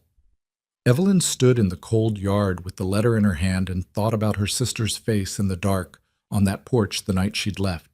The question Rosalie had asked. Is he kind? The way she'd said it, like kindness was something she'd almost stopped expecting. She thought about the husband, Harlan Spears. She'd heard the name, but not the man. A wealthy rancher south of their father's land, older than Rosalie, with a reputation Evelyn had heard described in ways that hadn't worried her enough at the time. She thought about the fact that Rosalie had written to her and not their father. She folded the letter and put it in her coat pocket and walked toward the house to find Wyatt, because there was now a second problem running alongside the first, and unlike the first, this one had her sister's name on it, and that changed the weight of everything. She did not know yet what she was going to do. She knew she was going to do something, and she knew she was going to do it soon, and she knew, with the bone-deep certainty of a woman who had spent her whole life being told she was too much, and had slowly, carefully, built a life large enough to hold all of what she was, that she was not going to leave Rosalie in a place that had become dangerous simply because walking away from it was easier than walking toward it. She never had walked away from a hard thing. She didn't intend to start now. Wyatt read Rosalie's letter standing in the doorway of the equipment shed, and he read it twice the way Evelyn had, which told her he understood that a short letter from a woman who'd been raised to make everything sound manageable meant the thing was not manageable. He handed it back without speaking. "I have to go," she said. "I know." "The Murchie investigation, the Harmon grazing arrangement, I can handle those," he said. Not defensively, just stating a fact the way he stated most things. She looked at him. She had been at this ranch for 6 weeks, and in 6 weeks, she had learned a considerable amount about Wyatt Callahan, the way he thought, the way he moved through problems, the particular quality of his reliability, which was not the showy kind but the deep kind, the kind that didn't announce itself and therefore never had to be questioned. She trusted him. She had not expected to trust him this quickly, and she was still slightly wary of it, the way you're wary of anything that feels more solid than you anticipated. "Harlan Spears," she said. "Tell me what you know about him." Wyatt leaned against the shed wall. "He runs an operation south of your father's land. Medium-sized, profitable. He's been in the county about 12 years, came from somewhere east, Nebraska maybe, with money already made." He paused. "He's had 2 previous marriages." Evelyn went still. "What happened to them?" "First wife died. Fever," the story went. He looked at her. "Second wife left. Nobody knows much about where she went or why. Spears didn't talk about it, and people here tend not to ask a man about that kind of thing." Another pause, heavier this time. "I've heard things. Nothing specific. The kind of things that float around about a man without anyone being willing to attach their name to them." Evelyn thought about Rosalie's letter. "I think I made a terrible mistake, and I don't know how to undo it." She thought about her sister's face on the porch, not the arranged face Rosalie wore in public, but the other one, the one that still looked like the girl who used to sit on the porch rail with her feet dangling. "How far is the Spears property?" she asked. 4 hours south, maybe 4.5. "I'll leave in the morning," she said. "I want to talk to Graham tonight." Graham's response to the news was simpler than she'd expected, which was to say that he asked 2 questions. "How bad do you think it is?" and "What do you need?" And when she'd answered both, he said, "Take Pete with you. He's steady and he knows how to be quiet when quiet is what's needed." "You don't have to." "I know I don't have to," Graham said, and the slight edge in his voice was not unkind. It was just Graham's way of saying, "Don't make this smaller than it is. Your sister is family. That means something on this property." He said it like it was a policy statement rather than a sentiment, but she understood by now that Graham Callahan expressed almost everything through policy statements, and that the sentiment was there underneath, just not dressed for company. She thanked him and went to find Pete. Pete took the news the way Pete took most news, which was with a single nod and the immediate practical question of whether they were bringing a second horse or a wagon. She said wagon. She didn't know what condition Rosalie was in, and she wasn't going to assume she could ride. Pete said he'd have it ready by first light, and that was the whole conversation. She went to bed and did not sleep well.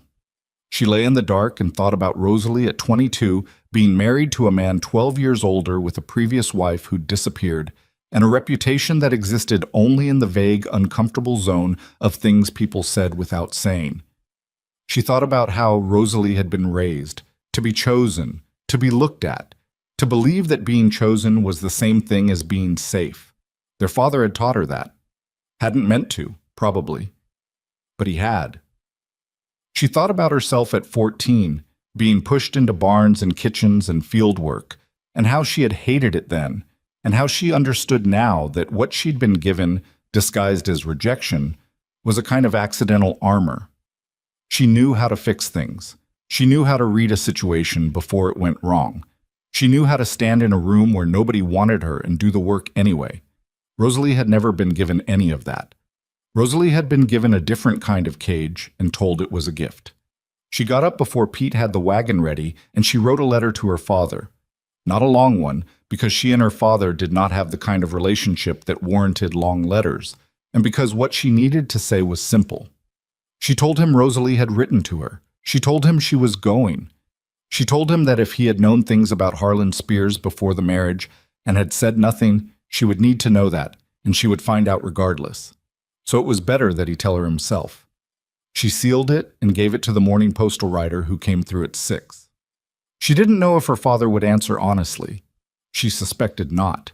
But she had needed to say it somewhere, to put it into the world in plain language, because there are some things that need to be said even when saying them changes nothing, just so the record of your own understanding is clear. The ride south took 4.5 hours. She and Pete didn't talk much, which was fine.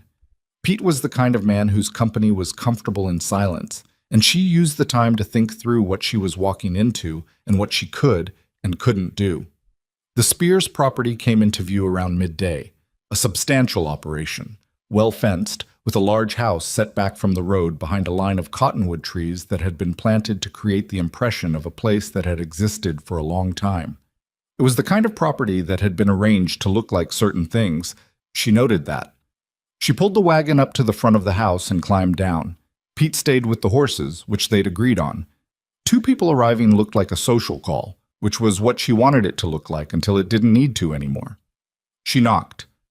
A woman answered who wasn't Rosalie, a housekeeper, middle-aged, with a careful blankness on her face that Evelyn recognized as the expression of someone who had learned to show nothing because showing something in this house had costs. "I'm Evelyn Callahan," she said. "Rosalie Spears is my sister. I'm here for a visit." The housekeeper said, "Mr. Spears isn't expecting company." "I'm not here to see Mr. Spears," Evelyn said pleasantly. "I'm here to see my sister."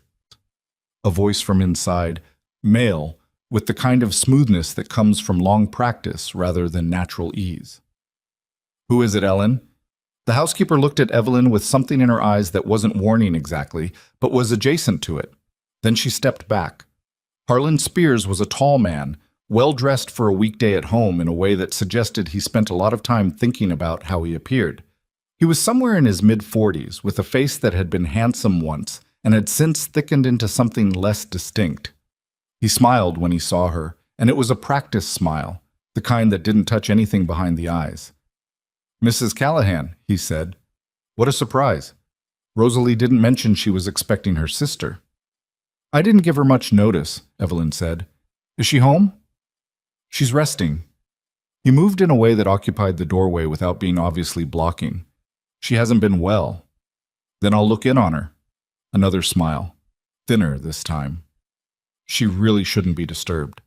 "She's my sister," Evelyn said, "and I've come 4.5 hours. I'd like to see her." Something shifted in Harlan Spears' face. Not dramatically, not into anything you could easily name to someone who hadn't been watching for it, but the practiced smoothness cracked slightly, and underneath it was something that did not like being inconvenienced. "Of course," he said, and stepped back.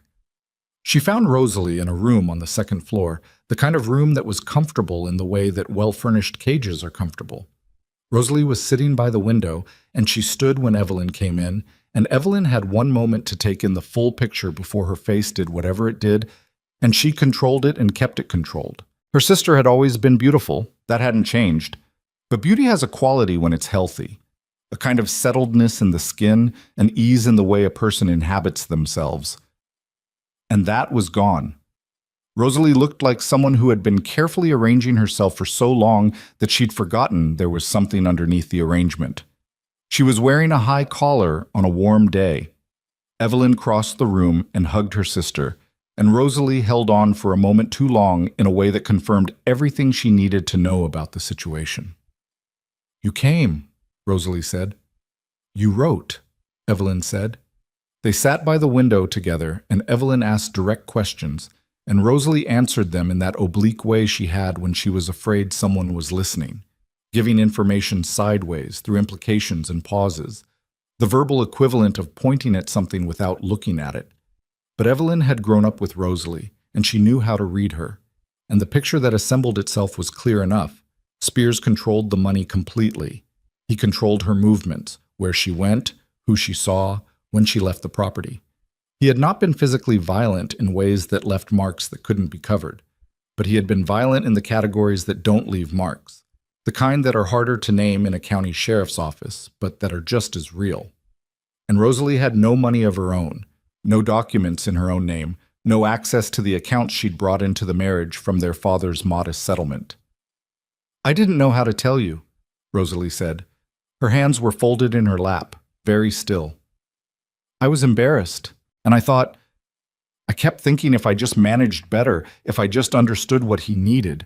Stop, Evelyn said, and it was gentle, but it was firm. That's not why you're in this. Don't spend your energy on that. Rosalie looked at her. What do I do? You leave, Evelyn said, with me, today. Rosalie's face went through several things quickly. I can't just... You can, Evelyn said. You pack what you can carry, and you walk out the front door. You're not a prisoner. She stopped. He has a lawyer. He told me once that if I ever tried to leave, he'd make sure I left with nothing, that I'd have no claim on anything because I hadn't held up my end of the... She stopped again. Evelyn thought about several things at once. She thought about what Wyatt had said, the first wife who died, the second who left and disappeared. She thought about the housekeeper's face at the door. She thought about what it meant that a man's first defense against his wife leaving was a legal threat rather than a human one. I have a lawyer, Evelyn said, and I have documentation. She looked at her sister steadily. He can threaten whatever he wants. Threats cost nothing, but if he tries to enforce anything in a county court, he'll have to do it in public, and public is where men like him don't want to be. Rosalie looked at her for a long moment. How are you like this? She said, and it wasn't admiring exactly, more like genuinely confused, the way someone looks when they encounter a fact that doesn't fit their previous understanding of the world. I'm scared too, Evelyn said. I'm just not letting it make the decision. She stood up. Pack what matters. Not everything. What matters? Photographs if you have them, any documents with your name, warm clothing, 20 minutes. Rosalie stood up too, and something in her posture shifted, the arrangement dropping away slightly, something underneath it that was older and more real. 20 minutes, she said. Evelyn went back downstairs. Harlan Spears was in the front parlor, and she had the sense he'd positioned himself there to be encountered, that the meeting had been set in his mind, and he'd been waiting for her to walk into it. I'm taking my sister with me, Evelyn said. He looked at her with that smile that didn't reach anything. Rosalie is my wife. She's not going anywhere without my... She's going, Evelyn said, and you're going to let her walk out the front door, and you're not going to say anything to her or about her while she does it. She held his eyes. Because if you don't, I'm going to give the documentation I have on Harlan Spears to every person in this county who has the authority to act on it, starting with Sheriff Murchie. The smile went somewhere else. What documentation? The kind that takes a long time to compile and is very detailed, she said. The kind that asks questions about a first wife who died of a fever that nobody seems to be able to get a specific account of, and a second wife who left without anyone knowing where she went. She kept her voice level. I don't know what those documents contain yet. I'd like to never find out, but that depends entirely on what happens in the next 20 minutes. Spears looked at her. The smoothness was gone now, completely, and what was underneath it was not something she wanted to look at directly, but she looked at it anyway, because looking at something directly was the only way to know its actual size. You don't have anything, he said. Test me, she said. She didn't have much. She had Wyatt's account of the rumors, she had her own observations, she had the housekeeper's face at the door. In a courtroom, it was smoke. But Harlan Spears didn't know exactly what she had, and he was a man who had built his control through the threat of consequences rather than their actual application, which meant he was more susceptible to the same tool than he knew. The silence lasted long enough to feel like a decision being made. Then Spears said, "She has nothing in this house that belongs to her." "She has herself," Evelyn said. "That's sufficient." She stood in the parlor and did not move and did not look away from him until she heard Rosalie's footsteps on the stairs. Then she turned and went to her sister. Rosalie had a bag. Not much in it by the look of it. But she was carrying it herself, her shoulders back, her chin at that angle. Not the arranged angle this time, but the actual one, the one that meant she had made a decision. They walked out the front door together. Pete had the wagon ready. He helped Rosalie up without a word, which was exactly the right response, and they were moving down the road before Evelyn let herself breathe properly. Rosalie was quiet for a long time. Then she said, "What you said to him? About documentation?"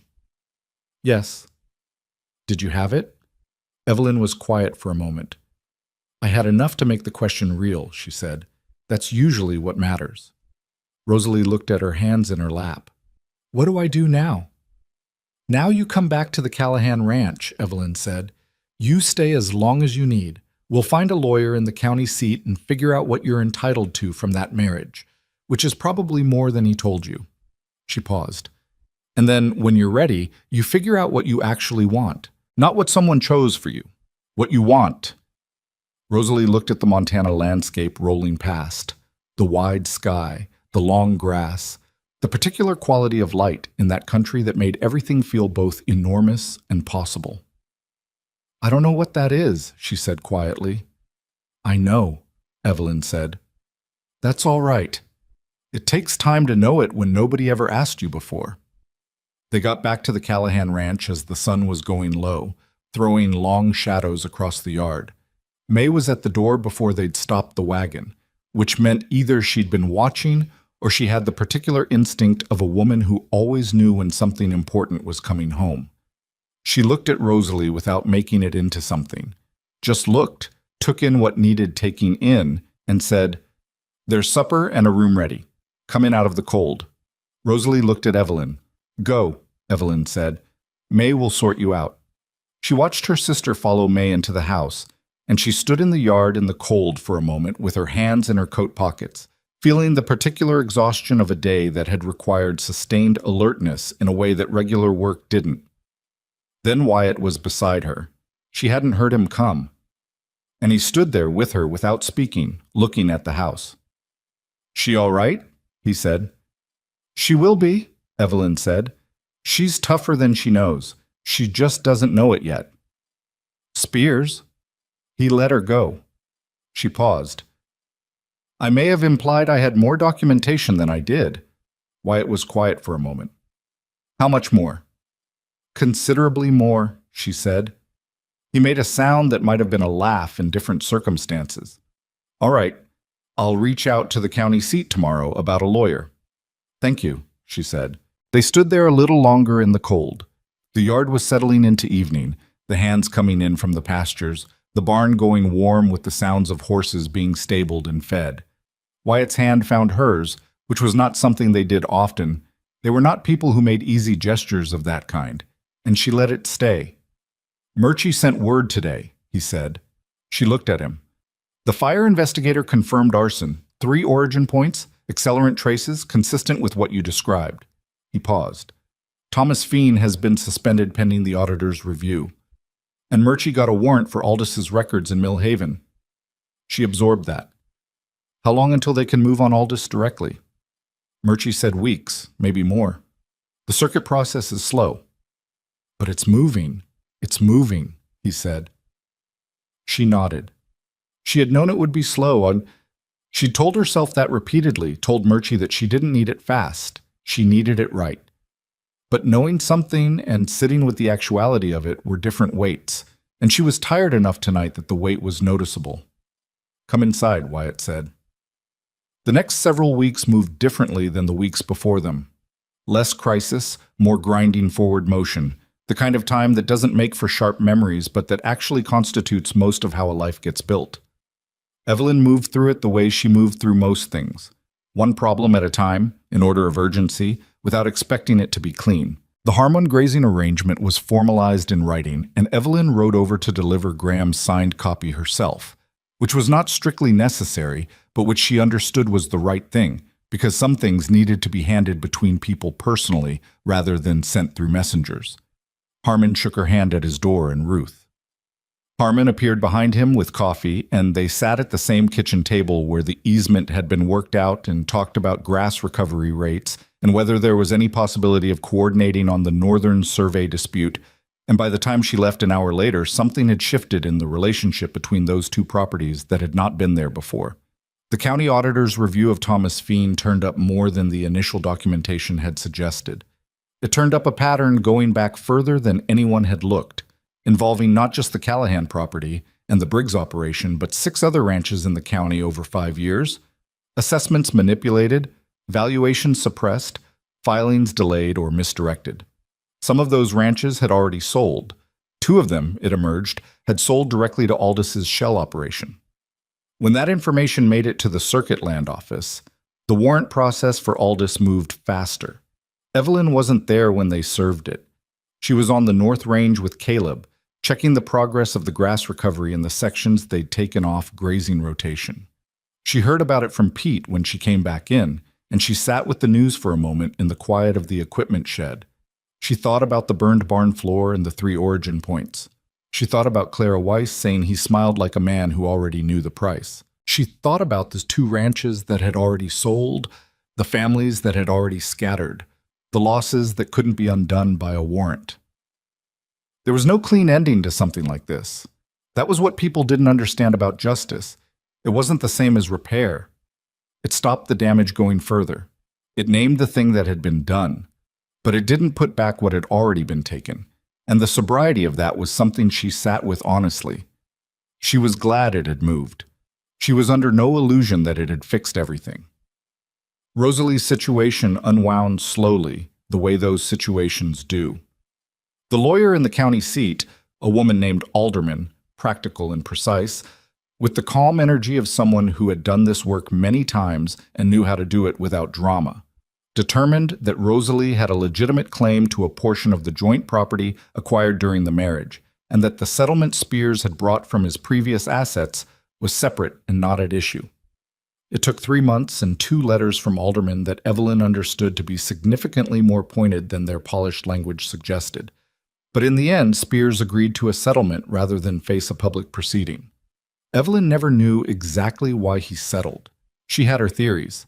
The documentation she'd implied she had, which she'd actually begun compiling in earnest after returning from his property, not about the first wife, because she couldn't get to that, but about the financial control and the pattern of isolation that Rosalie described, which Alderman confirmed was a recognized basis for certain claims.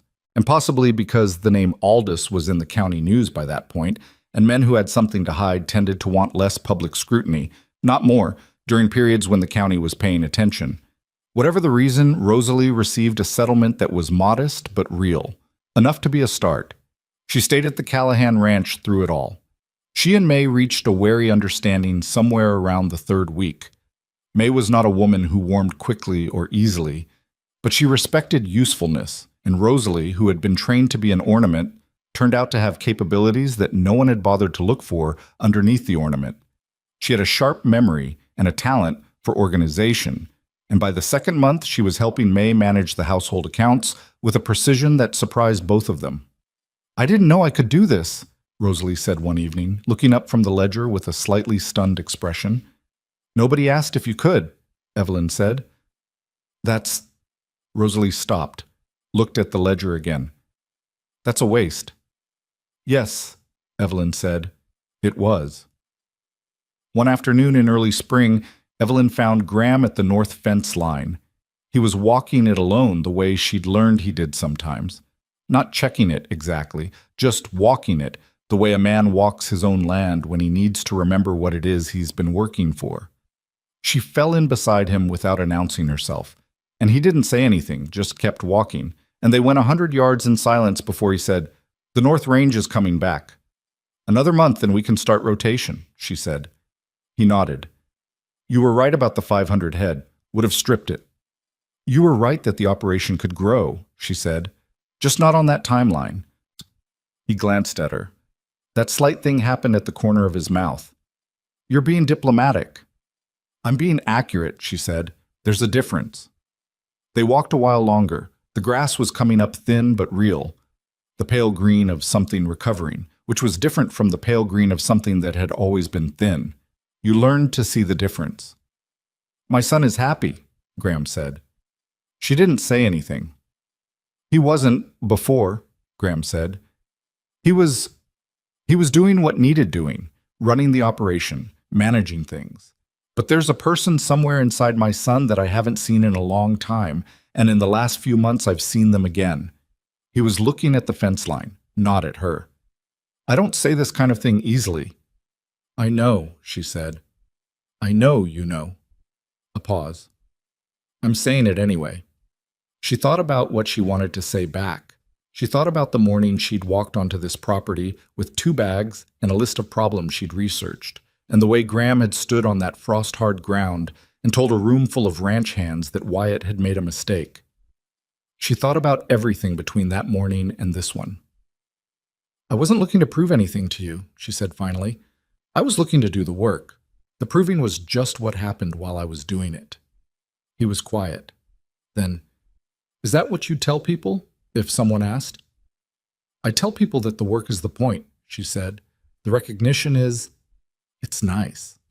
I won't pretend it isn't, but if you wait for recognition before you start working, you'll wait your whole life. Graham walked on. She walked with him. The spring air had a bite still, Montana not giving up winter easily, but there was something moving in the light that was different from the months before. I'm going to make you foreman, Graham said. She stopped. He kept walking 2 steps, then stopped 2 and turned. I've been running this operation without a foreman for 18 months, he said. It's too large for that. I should have appointed someone before now, and I didn't because I couldn't find anyone I trusted with the whole picture. He looked at her. You have the whole picture. The men, she said. Pete and Caleb will follow you without question. Tikos is already there. Holt? He paused. Holt will either come around or he'll find a different situation. That's his choice. She thought about it honestly. She thought about what it meant and what it would require and what it would cost in certain directions. There would be ranchers in the county who would make it into something other than what it was, who would use it to say things about Graham or Wyatt that weren't true, who would make her the evidence for an argument she had no interest in making. And she thought about being 14 years old and being told the East Quarter was her problem to manage and not her achievement to claim. All right, she said.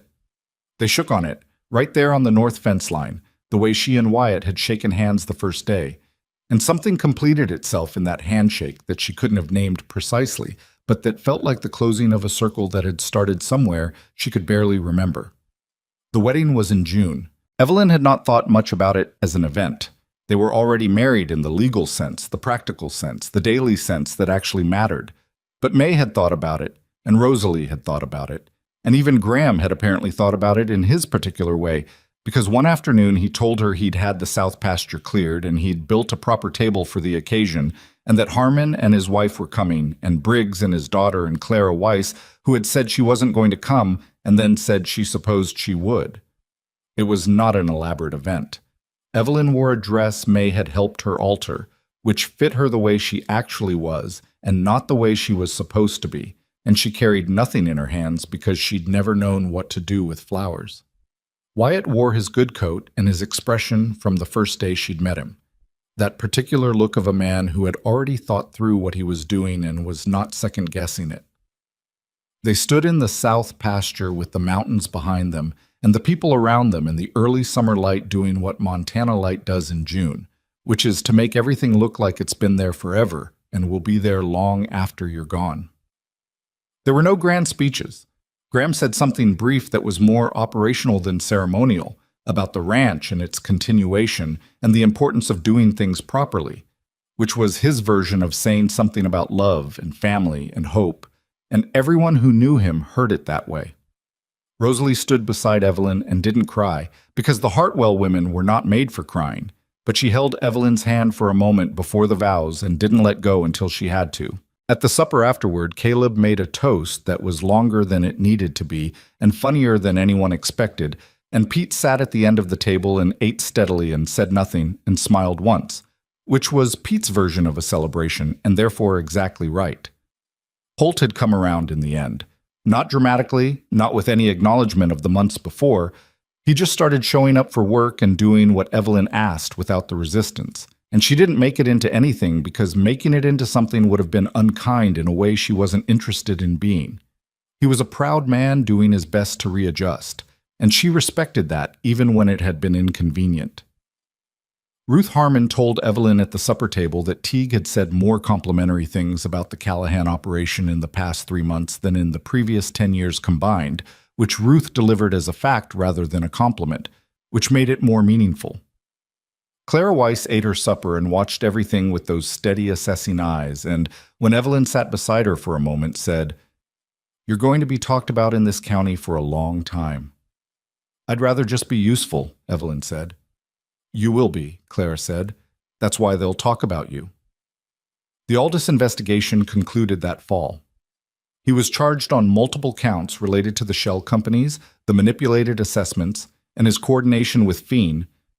The circuit court process was what it was, slow and unglamorous, and the outcome was not a dramatic courtroom moment, but a settlement that cost Aldous his operating license and required restitution to the affected parties, including partial compensation for the 2 ranches that had already sold. The ranches themselves couldn't be undone, but the money helped, and the license was gone, and the Circuit Land Office put new oversight measures in place that made it significantly harder to do what Feen had been doing in the assessor's office. Thomas Feen was terminated and banned from county employment. He left the area. The burned barn was rebuilt that same fall, larger than before, because they had the materials and the crew, and because Evelyn had redesigned the layout to fix a drainage problem that the original building had never addressed. The new structure was better. It wasn't a symbol or a victory. It was a barn that worked the way a barn should work, and that was enough. There's a thing that happens, if you're lucky, where you build something over a long period of imperfect effort and flawed decisions and hard days, and then one morning you look at what you've built, and it doesn't look like much from the outside. It just looks like a working ranch, a repaired fence line, a shared supper table, a sister who is learning what she's capable of, and you understand that the ordinary appearance is not a sign that it's small. It's a sign that it's real. The things that are real look ordinary. The things that only look extraordinary are usually the ones that haven't been tested yet. Evelyn understood this, though she wouldn't have said it that way if someone had asked her. She would have said something more direct, something that didn't sound like a conclusion.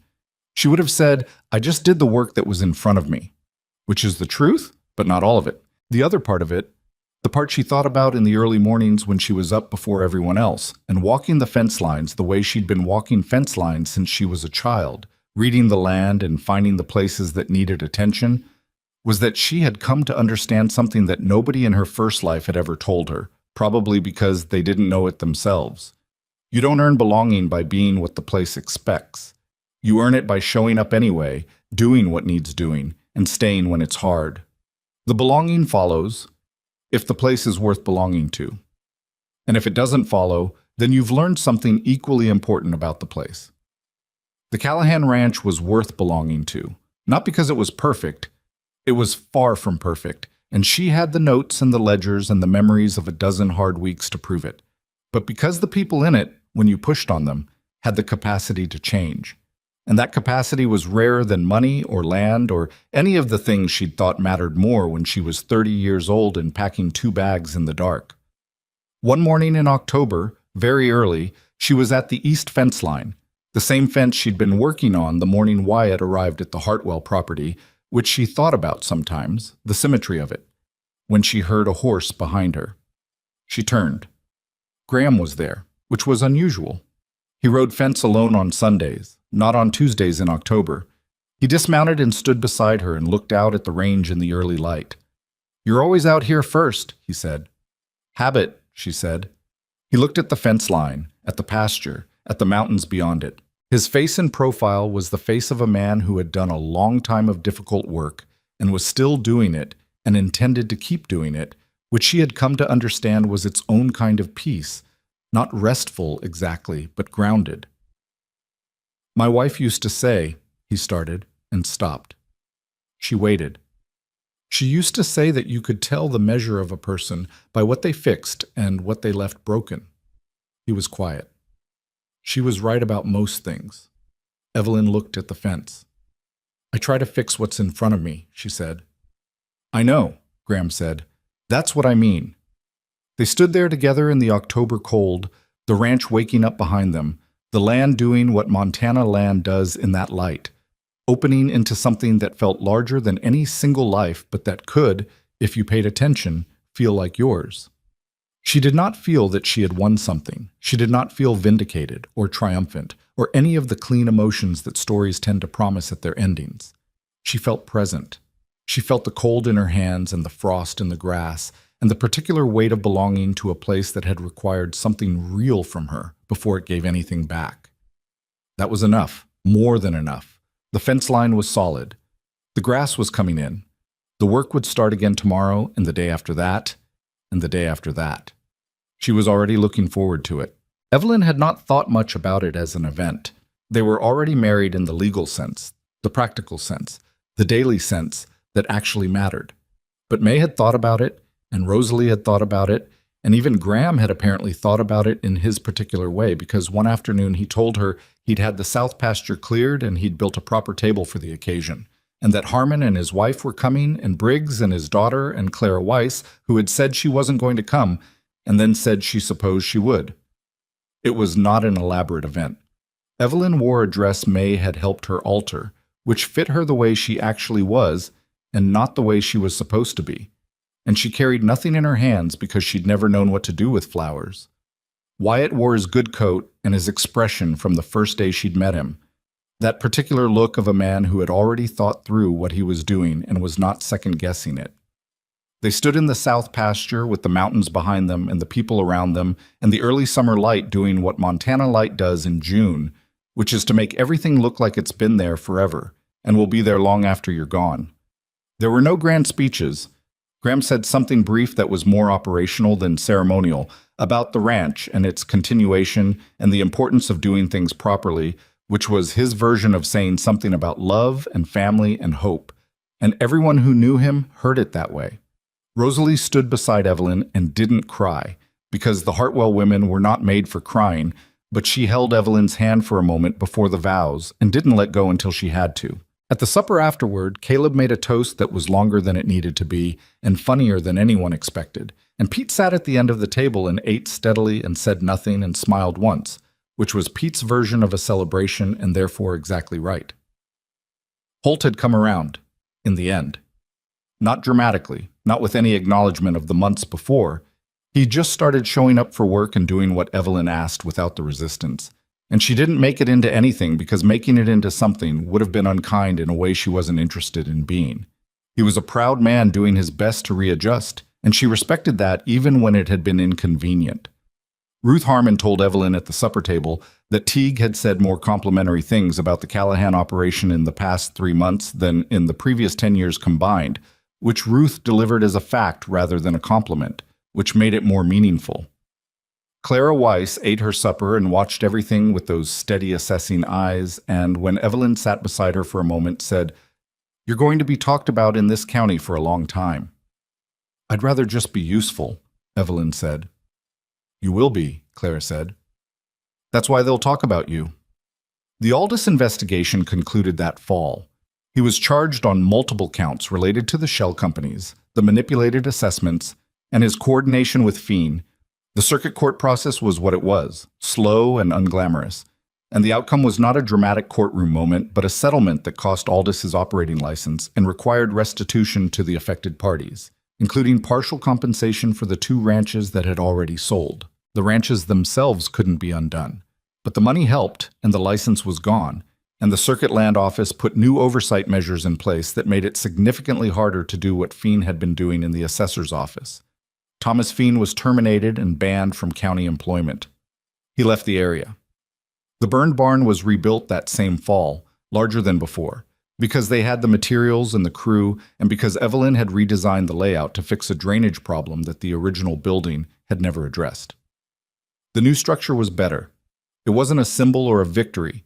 It was a barn that worked the way a barn should work, and that was enough. There's a thing that happens, if you're lucky, where you build something over a long period of imperfect effort and flawed decisions and hard days, and then one morning you look at what you've built and it doesn't look like much from the outside. It just looks like a working ranch, a repaired fence line, a shared supper table, a sister who is learning what she's capable of. And you understand that the ordinary appearance is not a sign that it's small. It's a sign that it's real. The things that are real look ordinary. The things that only look extraordinary are usually the ones that haven't been tested yet. Evelyn understood this, though she wouldn't have said it that way if someone had asked her. She would have said something more direct, something that didn't sound like a conclusion. She would have said, "I just did the work that was in front of me." Which is the truth, but not all of it. The other part of it, the part she thought about in the early mornings when she was up before everyone else and walking the fence lines the way she'd been walking fence lines since she was a child, reading the land and finding the places that needed attention, was that she had come to understand something that nobody in her first life had ever told her, probably because they didn't know it themselves. You don't earn belonging by being what the place expects. You earn it by showing up anyway, doing what needs doing, and staying when it's hard. The belonging follows, if the place is worth belonging to, and if it doesn't follow, then you've learned something equally important about the place. The Callahan Ranch was worth belonging to, not because it was perfect. It was far from perfect, and she had the notes and the ledgers and the memories of a dozen hard weeks to prove it, but because the people in it, when you pushed on them, had the capacity to change, and that capacity was rarer than money or land or any of the things she'd thought mattered more when she was 30 years old and packing 2 bags in the dark. One morning in October, very early, she was at the east fence line, the same fence she'd been working on the morning Wyatt arrived at the Hartwell property, which she thought about sometimes, the symmetry of it, when she heard a horse behind her. She turned. Graham was there, which was unusual. He rode fence alone on Sundays, not on Tuesdays in October. He dismounted and stood beside her and looked out at the range in the early light. "You're always out here first," he said. "Habit," she said. He looked at the fence line, at the pasture, at the mountains beyond it. His face and profile was the face of a man who had done a long time of difficult work and was still doing it and intended to keep doing it, which she had come to understand was its own kind of peace, not restful exactly, but grounded. "My wife used to say," he started and stopped. She waited. "She used to say that you could tell the measure of a person by what they fixed and what they left broken." He was quiet. She was right about most things. Evelyn looked at the fence. "I try to fix what's in front of me," she said. "I know," Graham said. "That's what I mean." They stood there together in the October cold, the ranch waking up behind them, the land doing what Montana land does in that light, opening into something that felt larger than any single life, but that could, if you paid attention, feel like yours. She did not feel that she had won something. She did not feel vindicated or triumphant or any of the clean emotions that stories tend to promise at their endings. She felt present. She felt the cold in her hands and the frost in the grass and the particular weight of belonging to a place that had required something real from her before it gave anything back. That was enough. More than enough. The fence line was solid. The grass was coming in. The work would start again tomorrow, and the day after that, and the day after that. She was already looking forward to it.